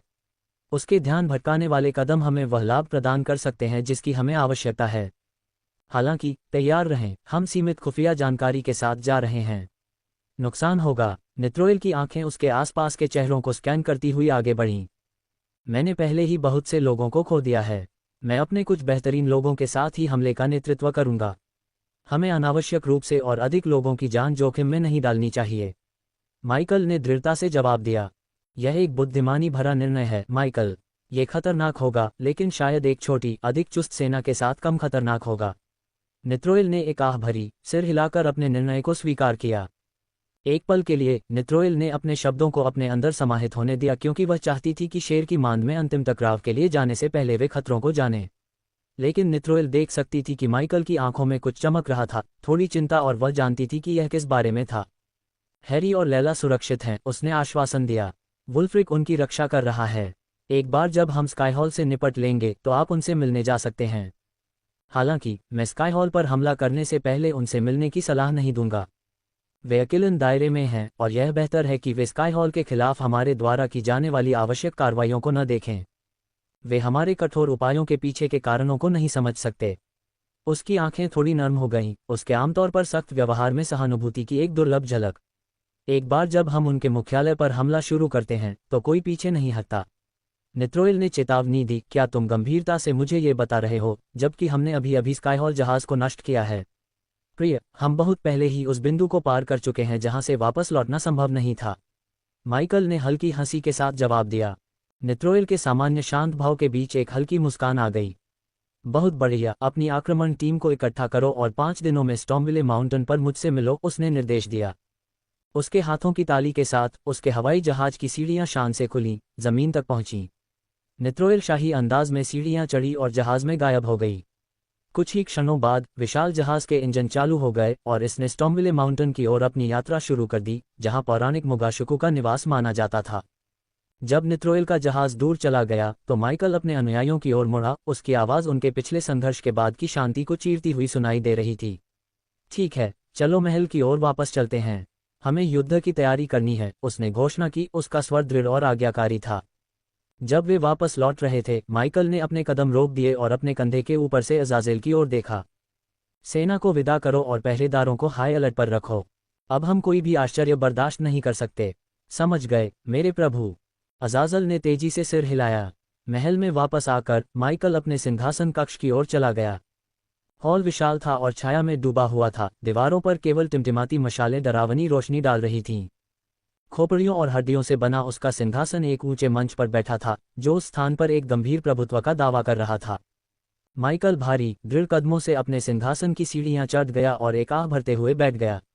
फिर उसने ट्रिस्टा, लेनोरा और एलिडिर को इशारा किया, जिन्होंने अपने अपने सिंहासन उसके चारों ओर व्यवस्थित कर लिए, उनके चेहरे उनके आसन कार्य की गंभीरता को दर्शाते हुए। लेनोरा ने चुप्पी तोड़ी, उसकी आवाज़ में दृढ़ संकल्प और आशंका का मिश्रण था। हम आखिरकार यह कर रहे हैं, है न? ट्रिस्टा ने दृढ़ सिर हिलाते हुए जवाब दिया, अब समय आ गया है। हम उन्हें हमारे या हमारे साम्राज्यों के साथ खिलवाड़ करने नहीं दे सकते। एलिडर अपने सिंहासन से आगे झुक गया और मंद रोशनी वाले हॉल में सभी का ध्यान आकर्षित करने के लिए अपना गला साफ किया। हमें कुछ कठिन प्रतिरोध के लिए तैयार रहना चाहिए, लेकिन याद रखें, हाइड्रा के हमले से हुई अराजकता ने स्काईहॉल की सेना को काफ़ी हद तक कम कर दिया है। हमारे लिए हमला करने का ये बहुत अच्छा समय है। लेनोरा और ट्रिस्टा ने एक दूसरे को देखा, दोनों अभी भी हाल की घटनाओं को समझ रही थीं। मुझे पता था कि नित्रोइल शक्तिशाली है, लेकिन आज उसकी निर्दयता कुछ और ही थी। लेनोरा ने आखिरकार कहा, उसकी आवाज़ में विस्मय और बेचैनी का मिश्रण था। हाँ, ये बहुत डरावना है। क्या ये सभी देवता इसी तरह काम करते हैं? सतह पर सभी मुस्कुराते और सुंदर हैं, लेकिन जब भी उन्हें सुविधा हो वे आपकी पीठ में छुरा घोंपने के लिए तैयार हैं।